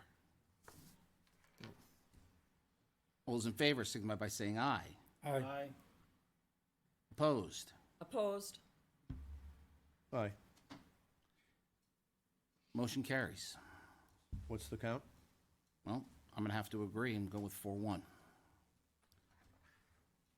Thank you for attending, ladies and gentlemen. We'll be moving on to the next item.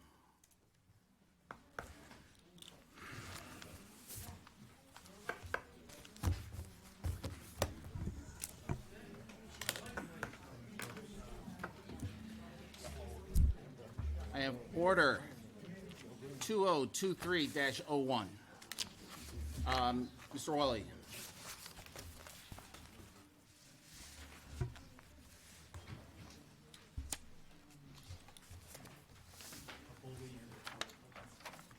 Good evening, Mr. Chair, Town Councilors, Mr. Town Manager. Coming before you tonight to ask for a second allocation for winter maintenance funding out of the Expendable Maintenance Trust Fund. The first allocation was for $17,500, as we did in order last year as well. We are nearing the approach of exhausting that funding allocation, and therefore respectfully request $17,500 out of the for winter maintenance for the town facilities. Accept Yeah, the motion to approve. So moved. Second. All those in favor signify by saying aye. Aye. Motion carries. Thank you, Mr. Wally. Thank you. Tanya Christian, acquisition of property on West Road. Ma'am, you're welcome to sit up here since it does concern your property. I'm going to have the town manager present it, though. I'm going to have the town manager present the dialogue. So I sit here? You're welcome to sit there. Thank you.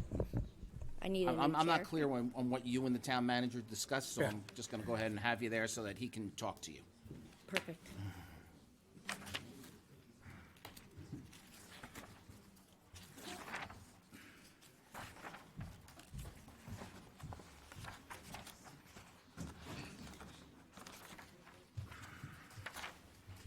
Well, Mr. Chairman, as Ms. Christian said when she came up earlier,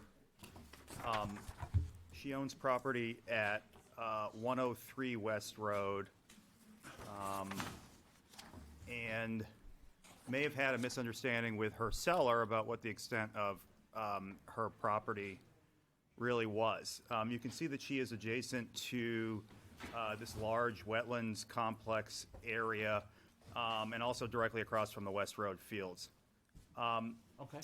We have been in discussions with her and her attorney for some time, and her request, as she said earlier, was to get from the town a quitclaim deed for property adjacent to hers that could possibly be owned by the town, but likely isn't. And I'll get to that more in just a moment. As I said, she purchased this property. I don't recall exactly when. She could provide more information about that.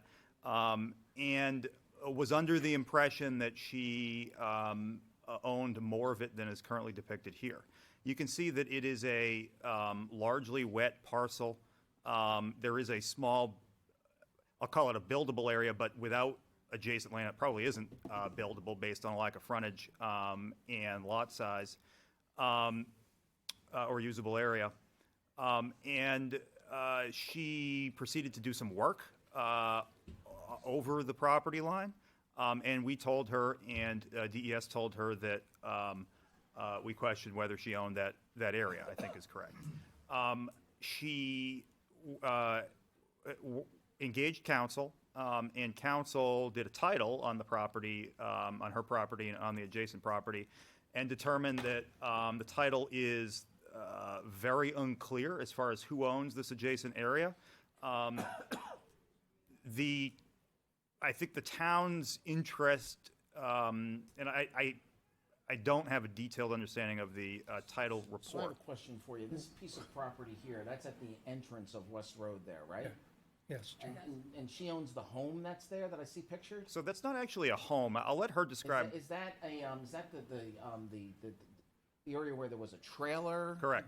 And there was, Like, did your dad originally buy this? No, I have no relation to him whatsoever. Okay, I'm just trying to get Yep, it was some a for context. sale by owner. Okay. Yeah, and should I speak? Well, please, absolutely. We didn't really get a lot of context around this. That's why I would like you to participate so we can understand. I'd like that. It was a for sale by owner, and the gentleman explained to me that it went all the way up to the Nessunkeek Brook. And I just, at the time, when I looked on the tax map of Londonderry, the GIS clearly said that the tax map for the 008005 or whatever my tax lot is, went to the Nessunkeek. I think I have that right here, if you'd like me to approach and. yeah. Did Can you we want get this? some clarity here, just so I understand it? Sure. Yeah, thank you. What? So we understand. About this property here? So I mean, which that is the property- property that is right at this time a blank lot, there isn't even a tax number on it. On Now, this now property? is that the property that shed is on or something? Yes. And it's Yes, got, John, and there's I a know. trailer in there? Yes. And he put that in there like 10 years ago or something. Yes. Yeah. Okay. Yeah, you're right, John. Okay. Okay. Now, do you think you bought that land? That is the impression that I was under, and as you can, I bought it in 2017, but you can see that it's actually plotted at the, that this whole piece. Here? Nessunkeek, yeah. To here, over Yeah, to here, and back it's like a this way? diamond shape. No, the piece to the north of Nessunkeek is actually Londonderry property. Okay. But this whole diamond area up to the Nessunkeek was plotted on the tax map at the time of purchase as one large parcel. And then I went to go get a dredge and fill permit from DES. Yeah. And he said, no, Tom, you can't do that because you're too close to the adjacent property. And I was like, what are you talking about? And he explained that I didn't even, I got online and realized, wow, there's this Sure. line that wasn't there before. Okay, well, I'm gonna ask you to go back over there, but thank you. Thank you for One clearing other up. thing for clarity. Yeah, yeah. Okay. Shut, Mike. Yep.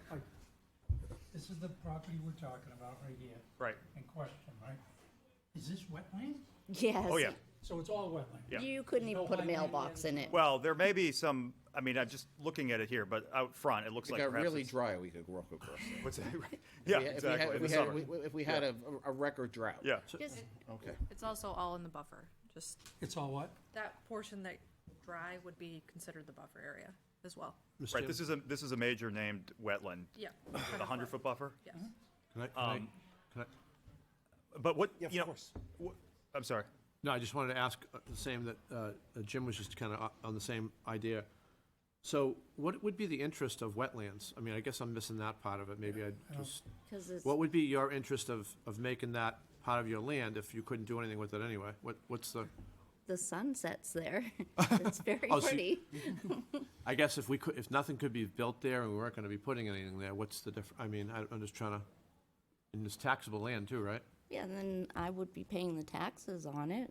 For us, giving it to you and you paying higher taxes, it kind of makes sense, but Well, and that's, Well, and plus but the I don't, thing is- why would you do it, I guess, I'm missing Because it. currently I can't get any permits to do what I need to build because that line is right there, and I can't, Right, so I she need to does do a have dredge an and fill. interest in building, I think. Oh, okay.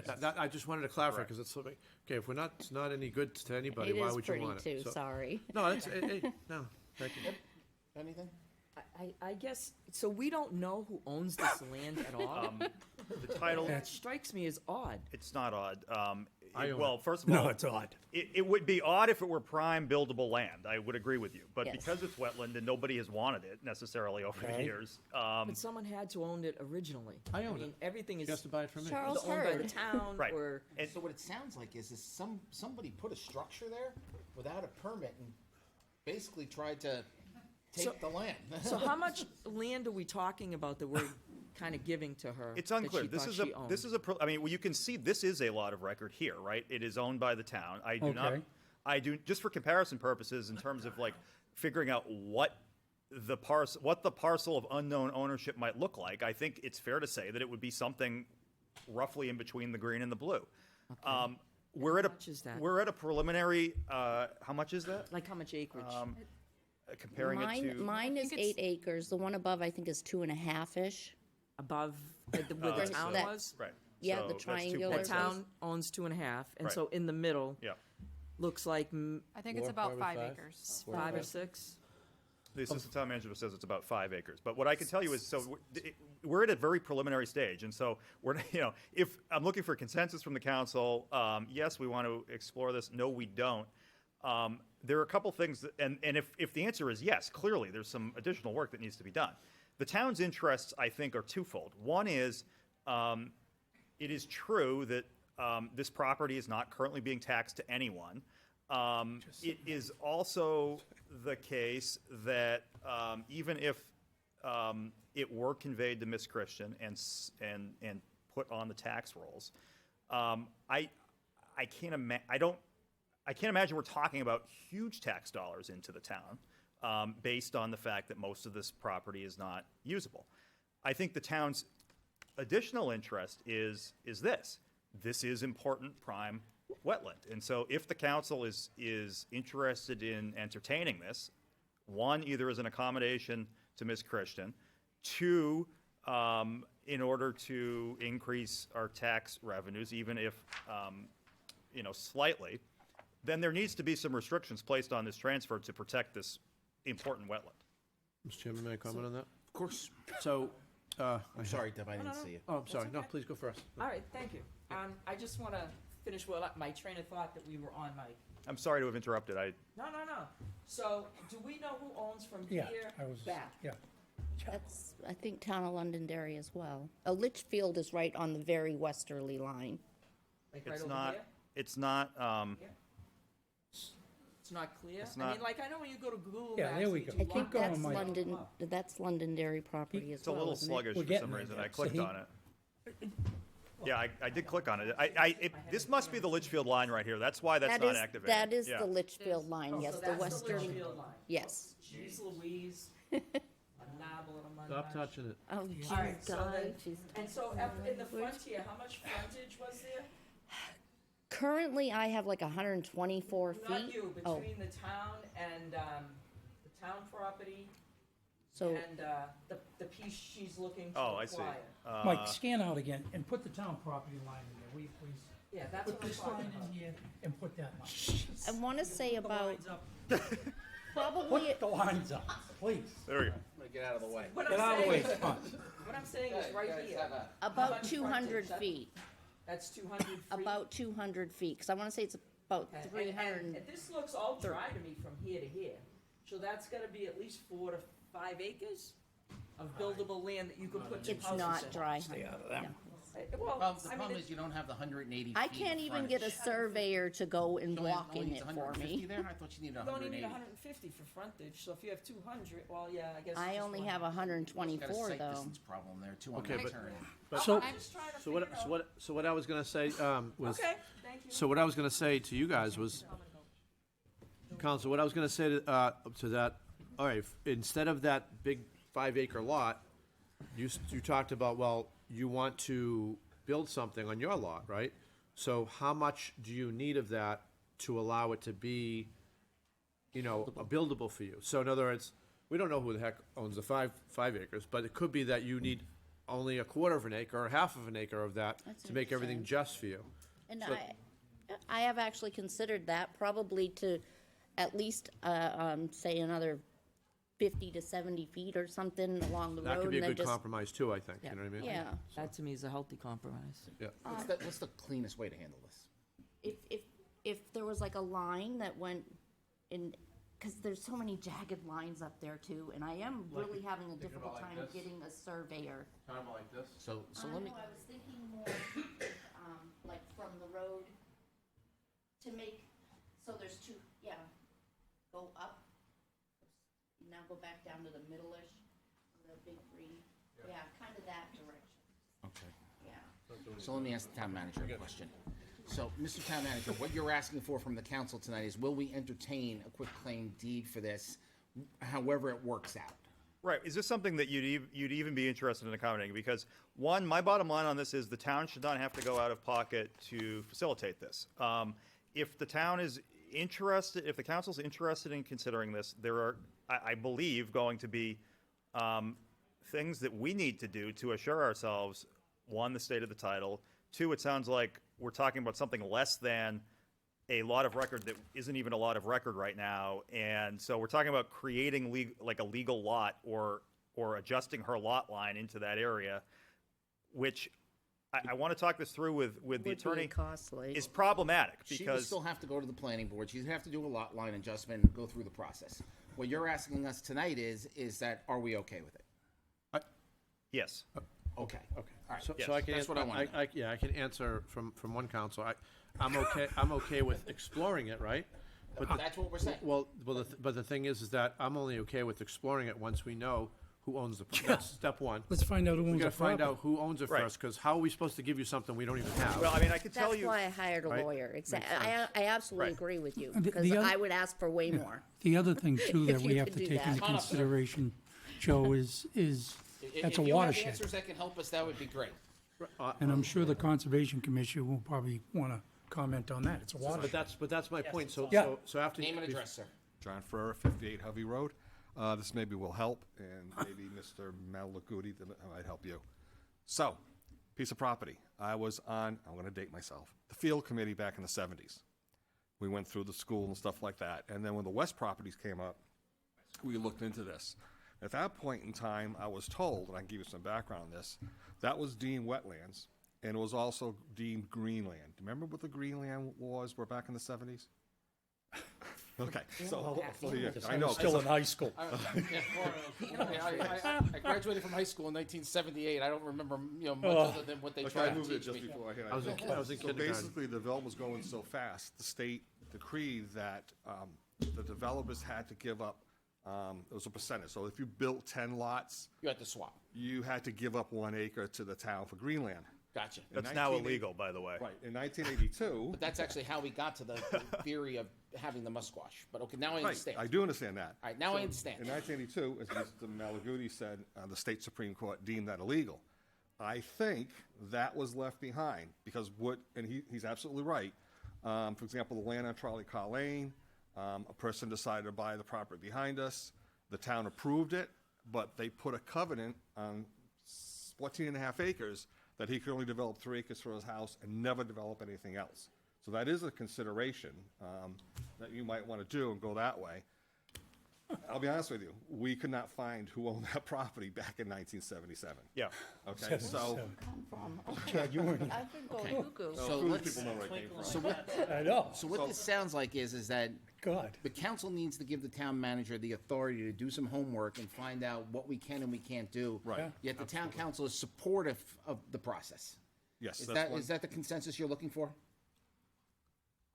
I know there's a I lot think of other reason- moving I- pieces. Yeah, I would say this. I think reasonable people could go either way on this. I think that there are concerns about this really critical, what I understand to be a really critical wildlife and water quality area. On the other hand, I certainly feel for Ms. Christian and the dilemma that she's in. So, yes, I mean, I'm looking for the council's consensus one way or the other. But like I said, I it's not an easy case one way or the other. Can I frame this, Mr. Chairman? And one Just really quick. other thing, Mr. Yeah. Malaguti, if she puts a quick, I can't even say what it is, claim on it, and there's a background check to see if there's nobody owns the property, and there is no objection, I think she automatically gets it. Is that correct? So that's correct. So the mechanism here that Ms. Christian's lawyer is proposing is that the town give Ms. Christian a quitclaim deed or a deed with no covenants. Basically, a deed that says, if we have anything over here, you can have it. If we don't, then it's a piece of paper. That would give her attorney believes, standing to bring a quiet title action, which presumably, based on the title search that her attorney commissioned, concluding that ownership of this parcel is inconclusive, presumably nobody else would come forward and say, with a better claim of title. Is it? And the only reason I wouldn't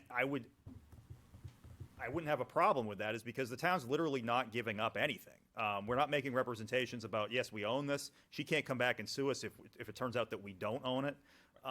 And so that would be the mechanism that You can put a covenant on the transfer, that I know. Correct. We could say, there's no building within X number of feet of. Exactly. Give her the 500 correct, feet she yes. needs, and then rest is Correct. green land and restricted. Can I just have a quick? Yes. Yeah, so just a quick, Have at it. so my, awesome. and I don't mean to make this more difficult for you, but for me, we definitely have to find out who owns this, I think. And if, I can't there's no way you can tell me that nobody owns it. Doesn't make any sense. There's nothing in my mind Well, that can I know say who that. Right. can find So, out. So yeah, what's that? Yeah, no, but exactly, yeah, but so, Probably could. once we do, I think that, in my opinion, guys, council, I think that this is a very, very important piece of property. So why can't we take care of, and everybody's told us that, so why can't we take care of both scenarios? Why can't we preserve this property, all right, and have that as the wetlands and the, the green space that we need, and allow her to do the building that she needs, reason why she wants this property in the first place, at that section of the quiet claim deed, and then start going after trying to get this on the tax roll to be, because who says say that I was the owner of the top, not the town wasn't. Owner of the top could be doing the same exact thing and saying, Yeah. hey, Yep. this should be part of this property. Yep. So, and again, I'm not trying to make it more difficult for you, I'm trying to make it, maybe we can give you, if we said quiet claim deed on that property ourselves, and then we said, here's your lot line adjustment, maybe that takes care of both sides, because we retain most of the property for the watersheds and for the green space that we need, understand. and then also allow you to get what you need out of it. So that's what I'd like to And we frame. don't even know how much you really need. It's a lot smaller than 5 acres All right, for so what I'm frontage. hearing as direction from the council to the town manager is let's take the next step and see where it goes. Can I just put something in your ear, though, just to let you know my full intent? What course. is to have the whole lot, and then combine both lots to make one entire lot that could never be divided again in today's rules and regulations. I don't even know how it got divided anyway.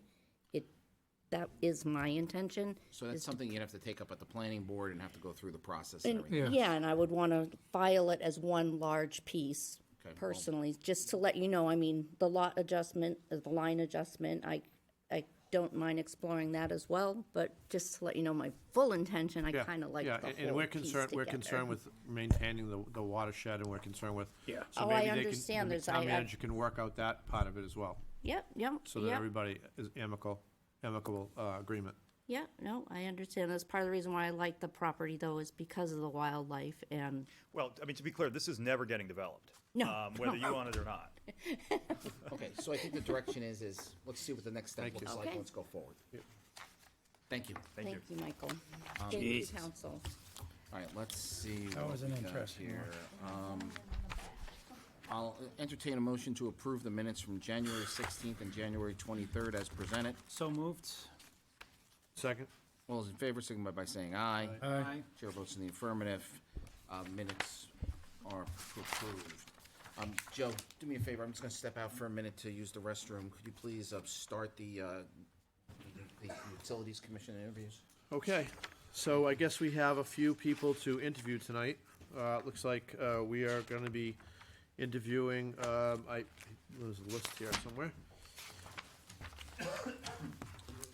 list here. So it looks like we have a few interviews scheduled for tonight on the Utilities Committee. And the first one that I have up on the list is Ray Breslin. Please come forward, and if you could state your full name and address one more time for the record. Hey, Ray, are you new to town? Joke. Ray Breslin, 3 Gary Drive. Thank you, sir. Please Do proceed. you have questions? Did you have an opening comment at all? Well, I put in for the Utility Yep. Committee. Correct. That the council is thinking about putting into operation shortly. And I think it's very important that we look at these things that affect the cost of the taxpayers and the property owners. Electric power is key. As we know, the cost has gone up, it's pretty much double, and potentially it could go up more. A lot of people are struggling with that. And then we have home heating oil. Now, is that part of a utility? Not really, but all of this affects the cost of a homeowner, taxpayer. So we need to look at a lot of these things. Water is also a utility, which is something that we really need to look at. Pennachuck Water is the prime supplier of municipal water to the town of Londonderry, and more we're looking at expanding that, which is going to cost a lot of money. So, and they have put in for an increase, and the cost of everything is going up. So we really need to look at this and kind of do some studies to understand the cost. And then we have the cost of running the municipal buildings, which is something that we have looked at previously on our energy task force. So this is kind of a continuation of that. But we need to look at the other utilities also. And as far as my experience, I think you've got a copy of that. Yeah, I was going to ask you, you checked off alternate member. You were looking for being an alternate member, not a full member? That was for Conservation Commission. I just want to make sure, full member? Okay, just want to make sure. Yeah. Okay, perfect. Yep, I see that. Apologize. Yeah, just want to make sure. Excellent. All right, board, do we have questions for Ray? Would you like to start?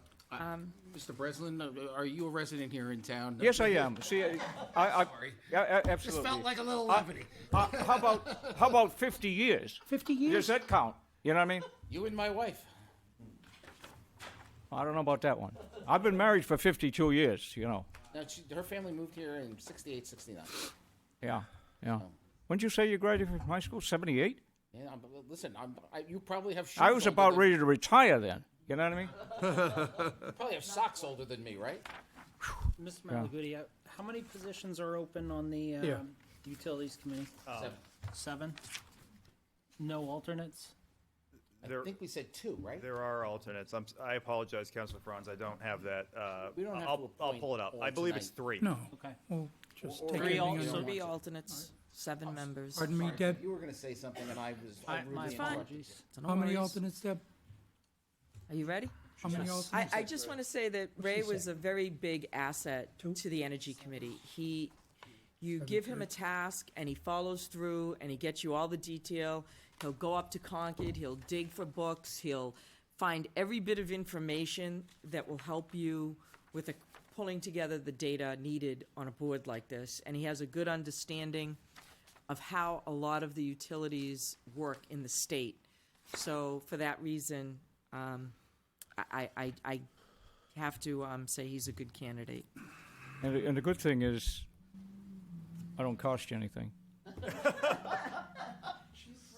Huh? Yeah, what the heck am I doing that for? You know what I mean? No, but it's important to volunteer and pay attention and try to help out all of us, the average citizen, you know. I'm doing okay, but there's some folks are not, and some people are really struggling. And then the town itself is trying to control its cost. And one of the biggest costs is the cost of utilities. Well, there are other costs, but a lot of cost. One other thing that I think we also need to look at, and I'm not sure it's utilities, but recycling. Recycling. One of the biggest costs for the town of Londonderry, I think, is recycling, or getting rid of waste and so forth. And can't we do a better job? Look, we're talking about rebuilding all the schools for millions and millions of dollars. And we got to look at that because, wait a minute, we're going to be redoing the heating system in those plants. And maybe we should be looking at a better heating system. Maybe we should even be looking at wood chips, like a lot of school departments in the state of New Hampshire have their own wood chip plant. The University of New Hampshire has one. Boscawen has one. Lebanon has one.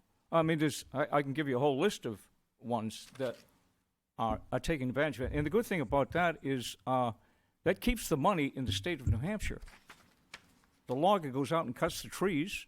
He's got all the branches and stuff on the ground. He puts them through his chipper, and then he's got to get rid of them, or he just can leave them there. But wait a minute, he can take them to a wood chip plant. He get paid for that.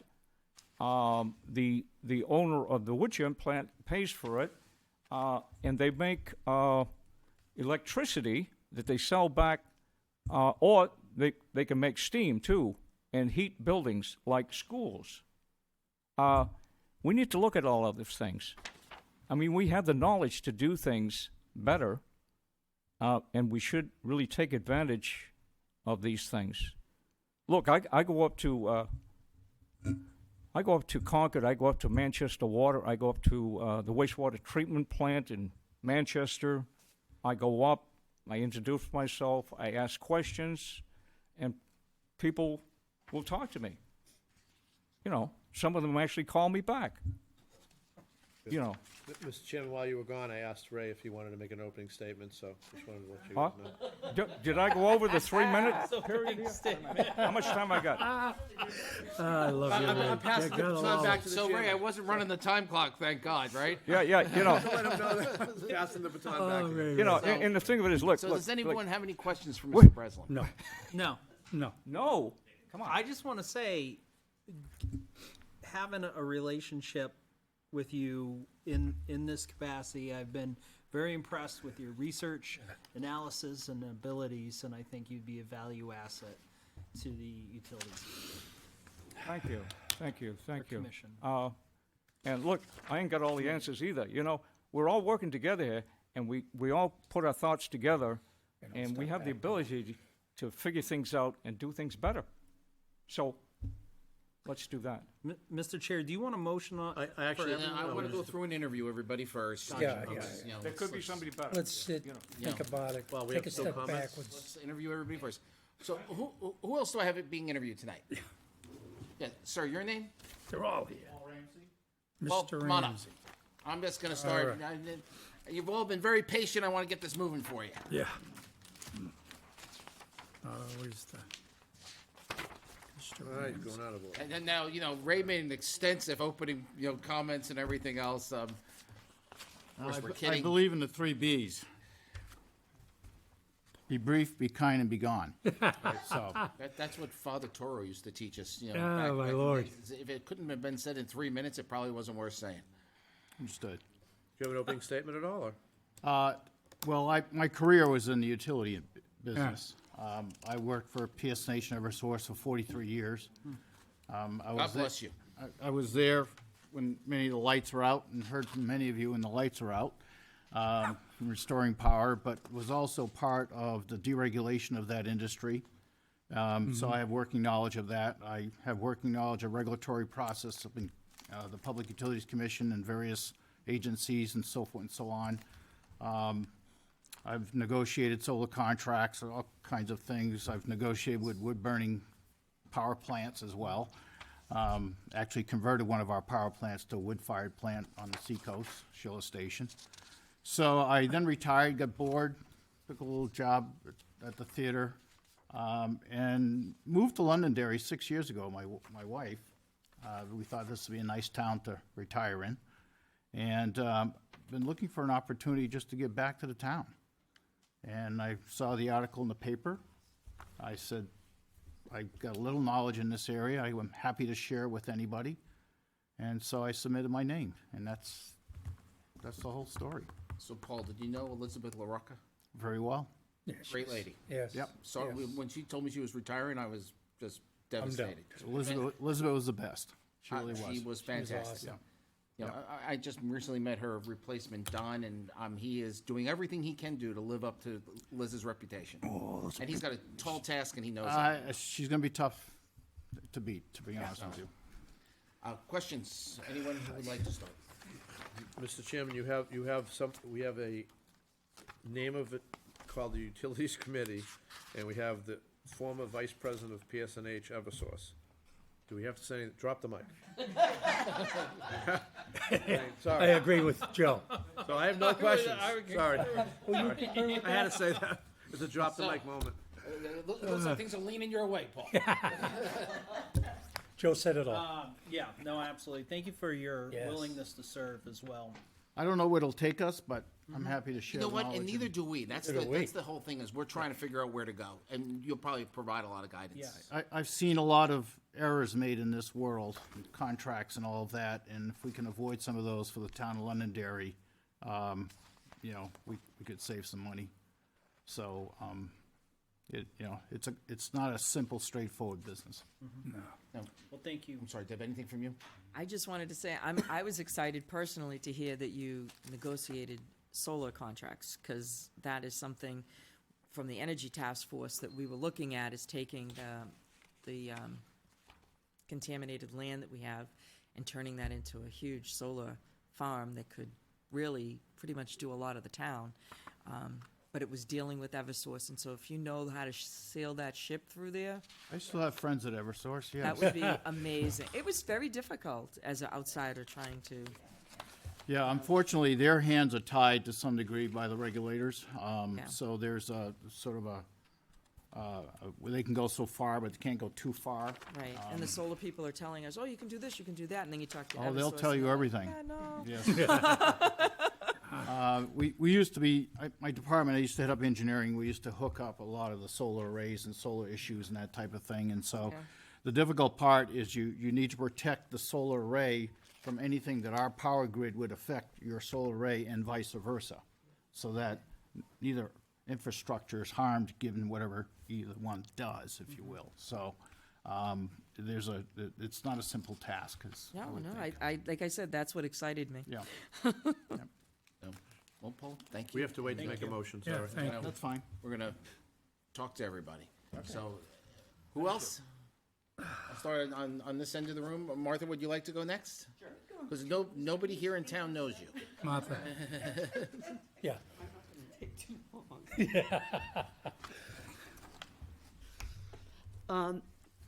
My name is Martha Smith, and I was on the Energy Task Force that previously worked on these issues and made a presentation to the council. And out of that presentation, this committee was formed. I am a retired attorney.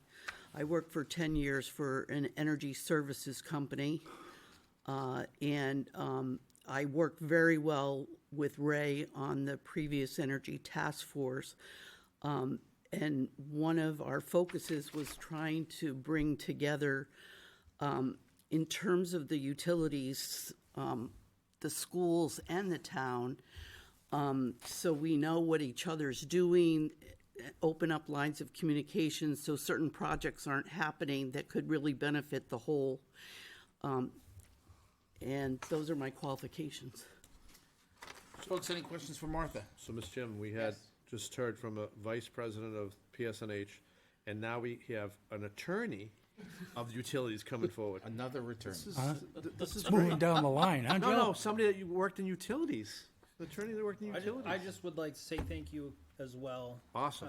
Yes. For your service and dedication on the previous committee and for your willingness to continue to serve our community and move us forward in the right direction. So Yeah. thank you. You're very What he welcome. said, that was I good. love the opportunity to give back something to the town. Well, thank you. Thank you. Martha. Ann, are you here for the same reason? Yep. So Ann Fenn, Did I? well, did we I don't did we talk to you about this one already? I think you guys have, well, I was on the PFAS committee. I work for EPA. On this list. Remember the PFAS committee? So for whatever, No, she's on the committee with me with the elderly And affairs. I'm on that, yeah. Yep. so that's what we just interviewed Yeah, Ann yeah, for. yeah, So yeah, she's it in looks the- like she was missed on the list. Oh, okay. So, but we all know Ann. Ann. Do you, Yes, So, Ann. do you guys have any questions? You guys have any questions for Ann? No. We're gonna make this easy for you this time, Ann. You've only come up and been interviewed like 6 times. Yeah, but I think, in all fairness, did you want to talk a little bit about your background? That would be, to I mean, this that committee. little Sure. job you had at the EPA. Right, Yeah. little, yeah. That's what people know. yeah, I worked at EPA and the Office of Technology Assessment, which is part of the United States Congress.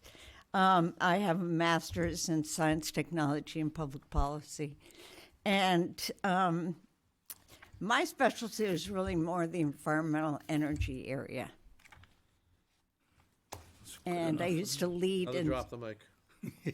I can answer any questions. I used to lead at EPA in the Boston office. I worked in the DC office for a number of years in the Superfund program. So if we're talking about looking at Superfund sites Auburn and Road, turning, Tinkham. yeah.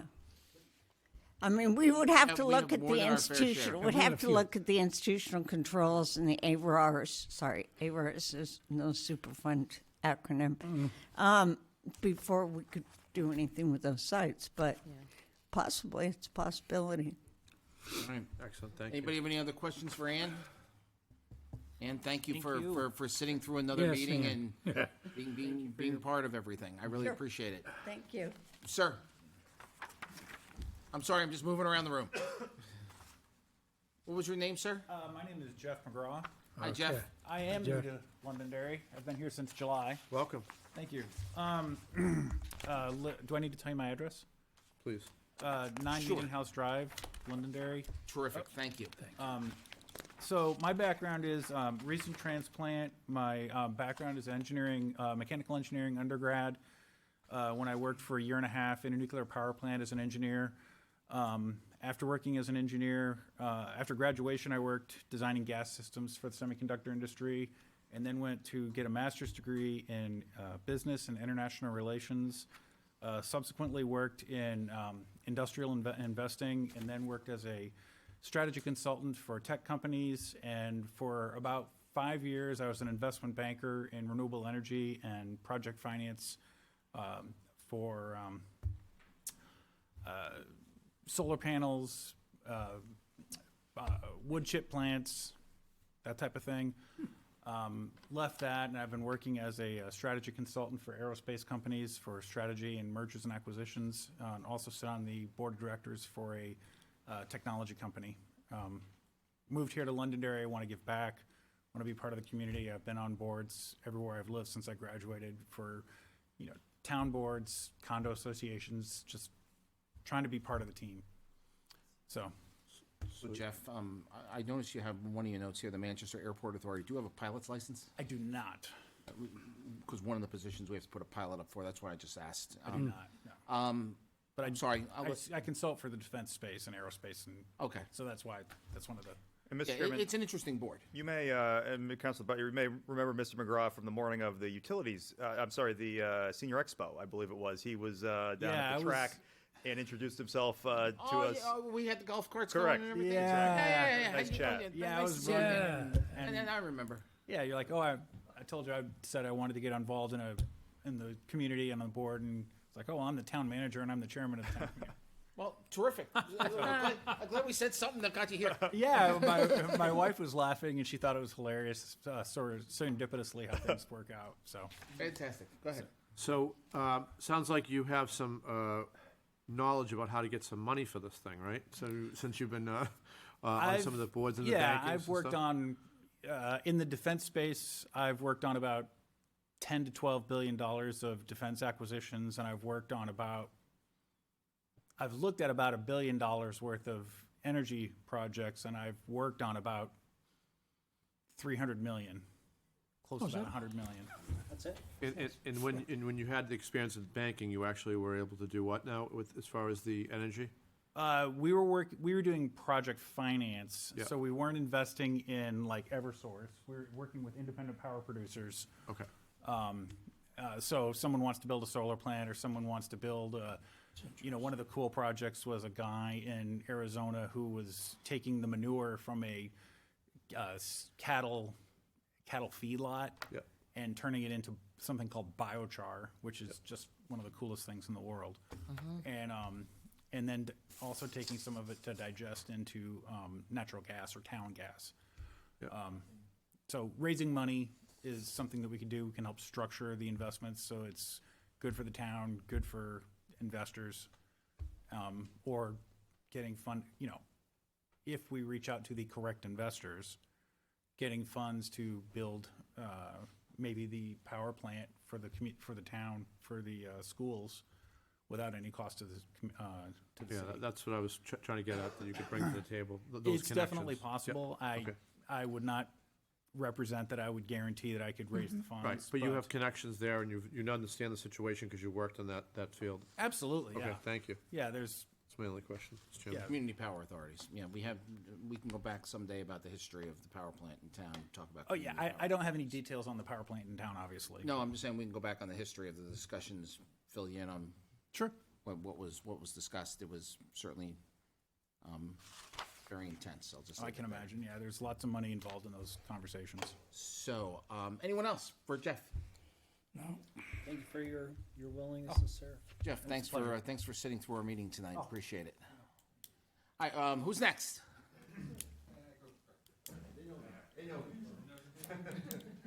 Ron's looking for something else to do. You know? Yeah, I was He gonna needs say. to be involved Come on, in more Ron. things. Like the sixth one. All right. Hi, I'm John Ferrera, 58 Hovey Road. Let's see, my involvement with the town and my background. Started off, I'm the guy who brought you cable TV in the 70s, and also the other 14 communities. So I know a little bit We call about. them Adelphia back then? Yes, it was. Wow, yeah. And then I started suing at $50,000 a day, and they decided to sell because they failed in their contract. So that gives me a lot of background in builds, cable, overbuilds, construction, gas lines, power lines, all that kind of good stuff that we had to go through to get that done. In the meantime, I also served on the computer committee. We were first trying to build computers in the town. The interconnection later on when I was the cable chairman, so we could connect the police station with the town hall, with the library, and all that kind of stuff. I was also involved in the field committees up until they kicked us out of the fields behind the school and used it, and West Road came to our rescue. So involved in all of that. What else? My background is in engineering. I designed mainframes in my younger life. Software engineer, hardware engineer. Was fortunate enough to, at the cost of Hewlett Packard, go to legal school to learn about contracts, corporate, and even though they offered to pay for my whole thing, I realized that I could make twice as much money not being a lawyer, but being director of engineering. That's true. So I do have a very extensive I'm going to be honest with you. I looked at it and said, I got 2 more years of this? You nuts? So I do have an extensive background in contract negotiation, things like that. What else have I done? Early development, the rec programs in the town. I mean, real early. The soccer, softball, baseball, and basketball. Eventually started the Londonderry Express Londonderry girls soccer thing, which is now evolved. After that, what did I do? Oh, so most recently, you might have seen my face on the water tower issue. So I was a guy who was kind of like working with that committee and presented what we had to. That's really about it. I just like to get back involved and go from there. Any questions for John? Why energy? Why the utility committee? Okay, so we should look into Geo. Let's have some background on that. I do have a lot of other things to say, but we have a lot of other good people here. Why energy? But it's not just energy. One, I'm worried about a couple of things. Mostly the water. I think we're not being treated fairly by the Water Commission, how we get billed. I'm also worried about only having one source and looking at other possibilities of hooking up maybe with the next town and going through a structure like that. So that's part of the utilities. Cable, I was the guy who stood up and did a presentation to the Senate on Mr. Markey when he was head of the communications thing. And whether you know it or not, at one time it was against the law to own a radio station and a TV station within 100 miles of each other. Okay, and look what we've got ourselves into. Okay, we've got now cable companies controlling the news we get to see and controlling the movie companies, which is something that is restricted. In our contract, we do allow for overbuild in this town, and I think we should start looking at that. So either overbuild or forcing the rights for having another cable company come in to charge a lot less money. Okay, so there's a few of the things. I also have engineering background, mechanical engineering, and construction. But Thank you. people here. Awesome, good. Any questions? No. Thank you. Thank you John. very Thanks much. for coming down. Thank you Appreciate for it. sitting through the meeting. Who have I missed? You're the only one left, Ron? Come on, Ron. Come on down. No. Come on down. I'll say, I put my name in because as a part of the Energy Task Force, it was awesome what we did as a group together. I mean, right, we worked awesome together. So I think the power of that group, being able to have some people, some power in the town to enact that is amazing. So I think, and also now the position I'm in, I'm on, as a state rep, on the Resource Recreation Development team. I work with New Hampshire DES every day.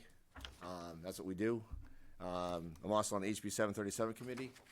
So once again, I work with New Hampshire DES. So anything we need for contacts with DES, I'm the guy. So you guys know me. If you I put my name in because we really had a really good team Yeah, on we the did. Energy Committee, and I'd like to see that continue. And I'd like to see what kind of power we can do in the town as a group. Just so you're aware, I mean, if you're successful and you're run for town council, you can't serve on that. Correct. I just Yep, want to make that's sure fine. you know. Yeah. Nope. I mean, because I know you got all kinds of spare I time. do, I do. Yeah, I was gonna say, that's what I was gonna I'm ask. still married. Amazingly. And you actually still work, right? I still work. Yeah, I was I've met gonna your say. wife. She's a very She amazing lady. is. Anyone for Ron? I Yes? just wanted to say, Ron, I know that Mr. Malaguti and the council had discussed having a non-position as a liaison to the committee as a state rep. And so it could be anybody who is a state rep. And I'm just thinking that if you wanted to, you could look at that position for this committee. I could do that. I thought you guys wanted Doug Thomas to do that, so it's up to you guys. Whatever you guys Well, want to do. I haven't seen his name. I don't want to step Yeah, on I haven't anybody's seen toes. Doug's either. I don't want to step on anybody's toes. So. No, I'm No, being just saying. fair. His name is not here. Your Yep. name is. Yep.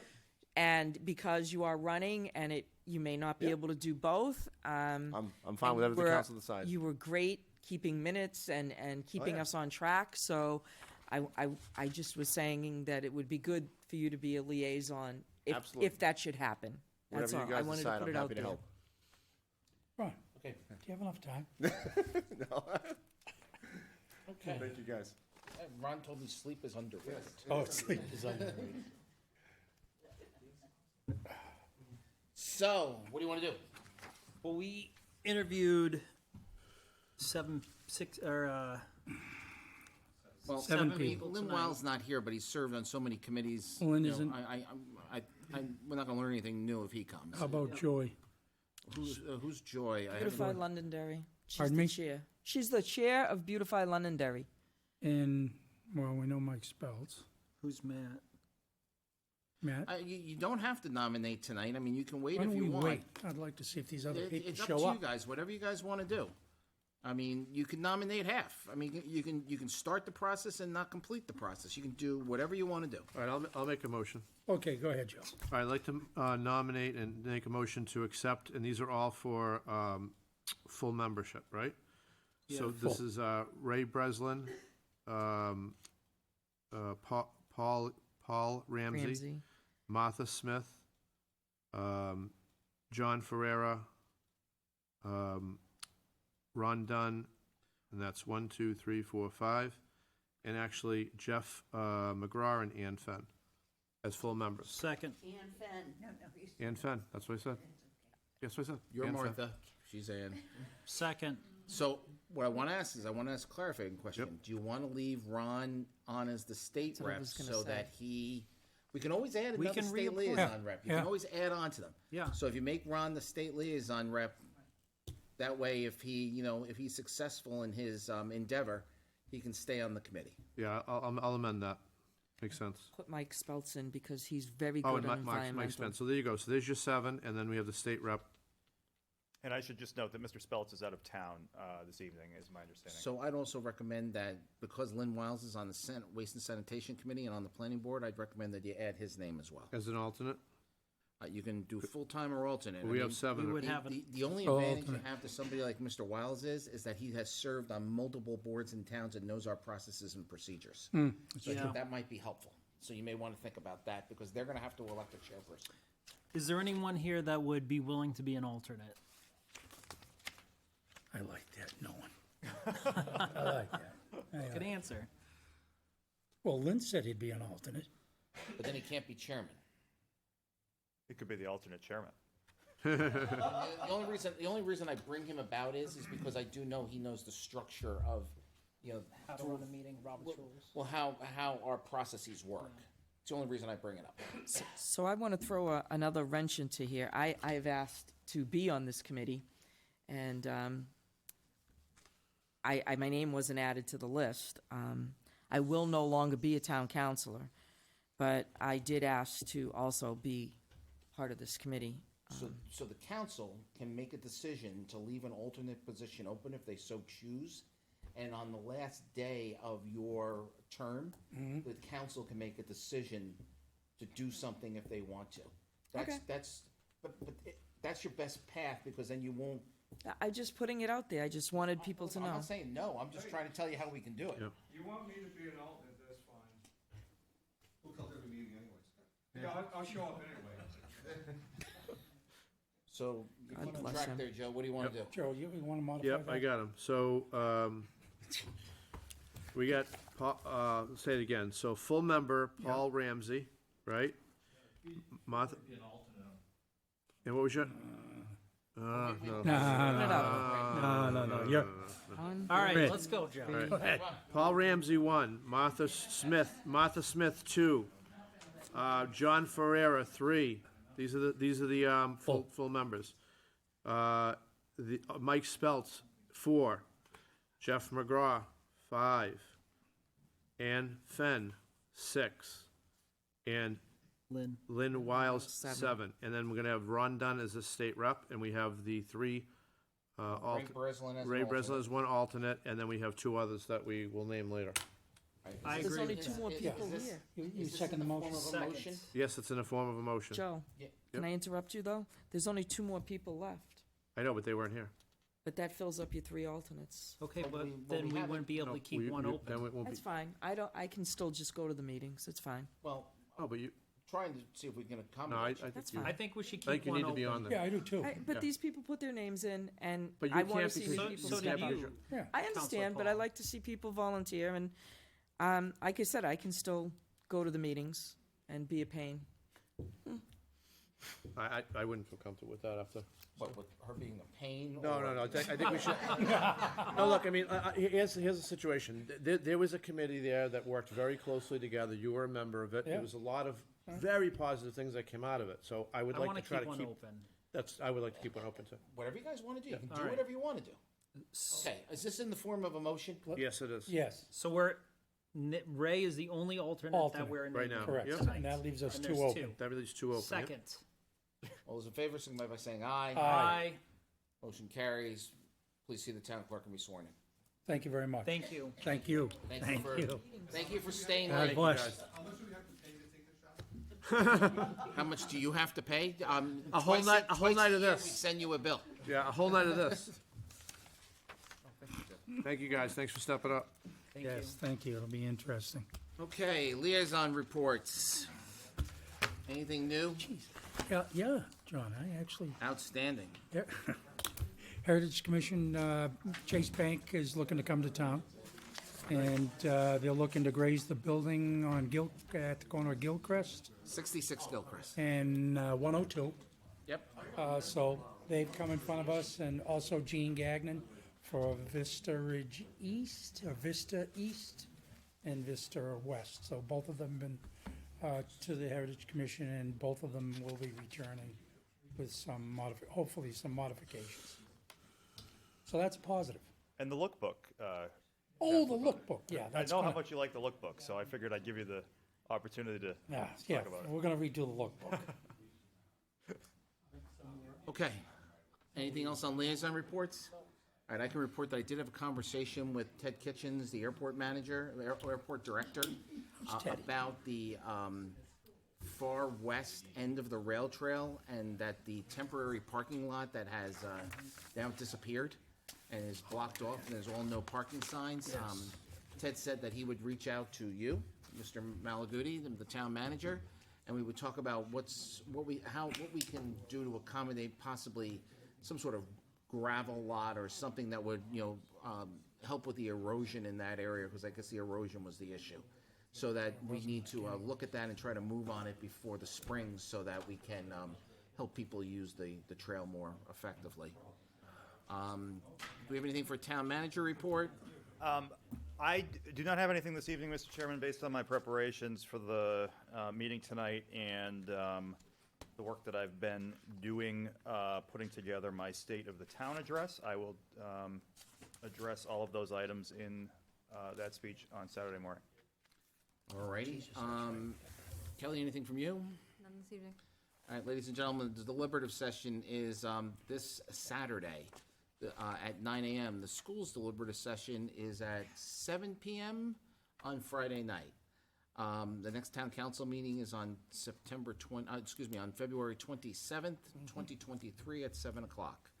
I'll accept the motion to adjourn. So moved. Second. All those in favor, signify by saying aye. Aye. We are adjourned. Good night.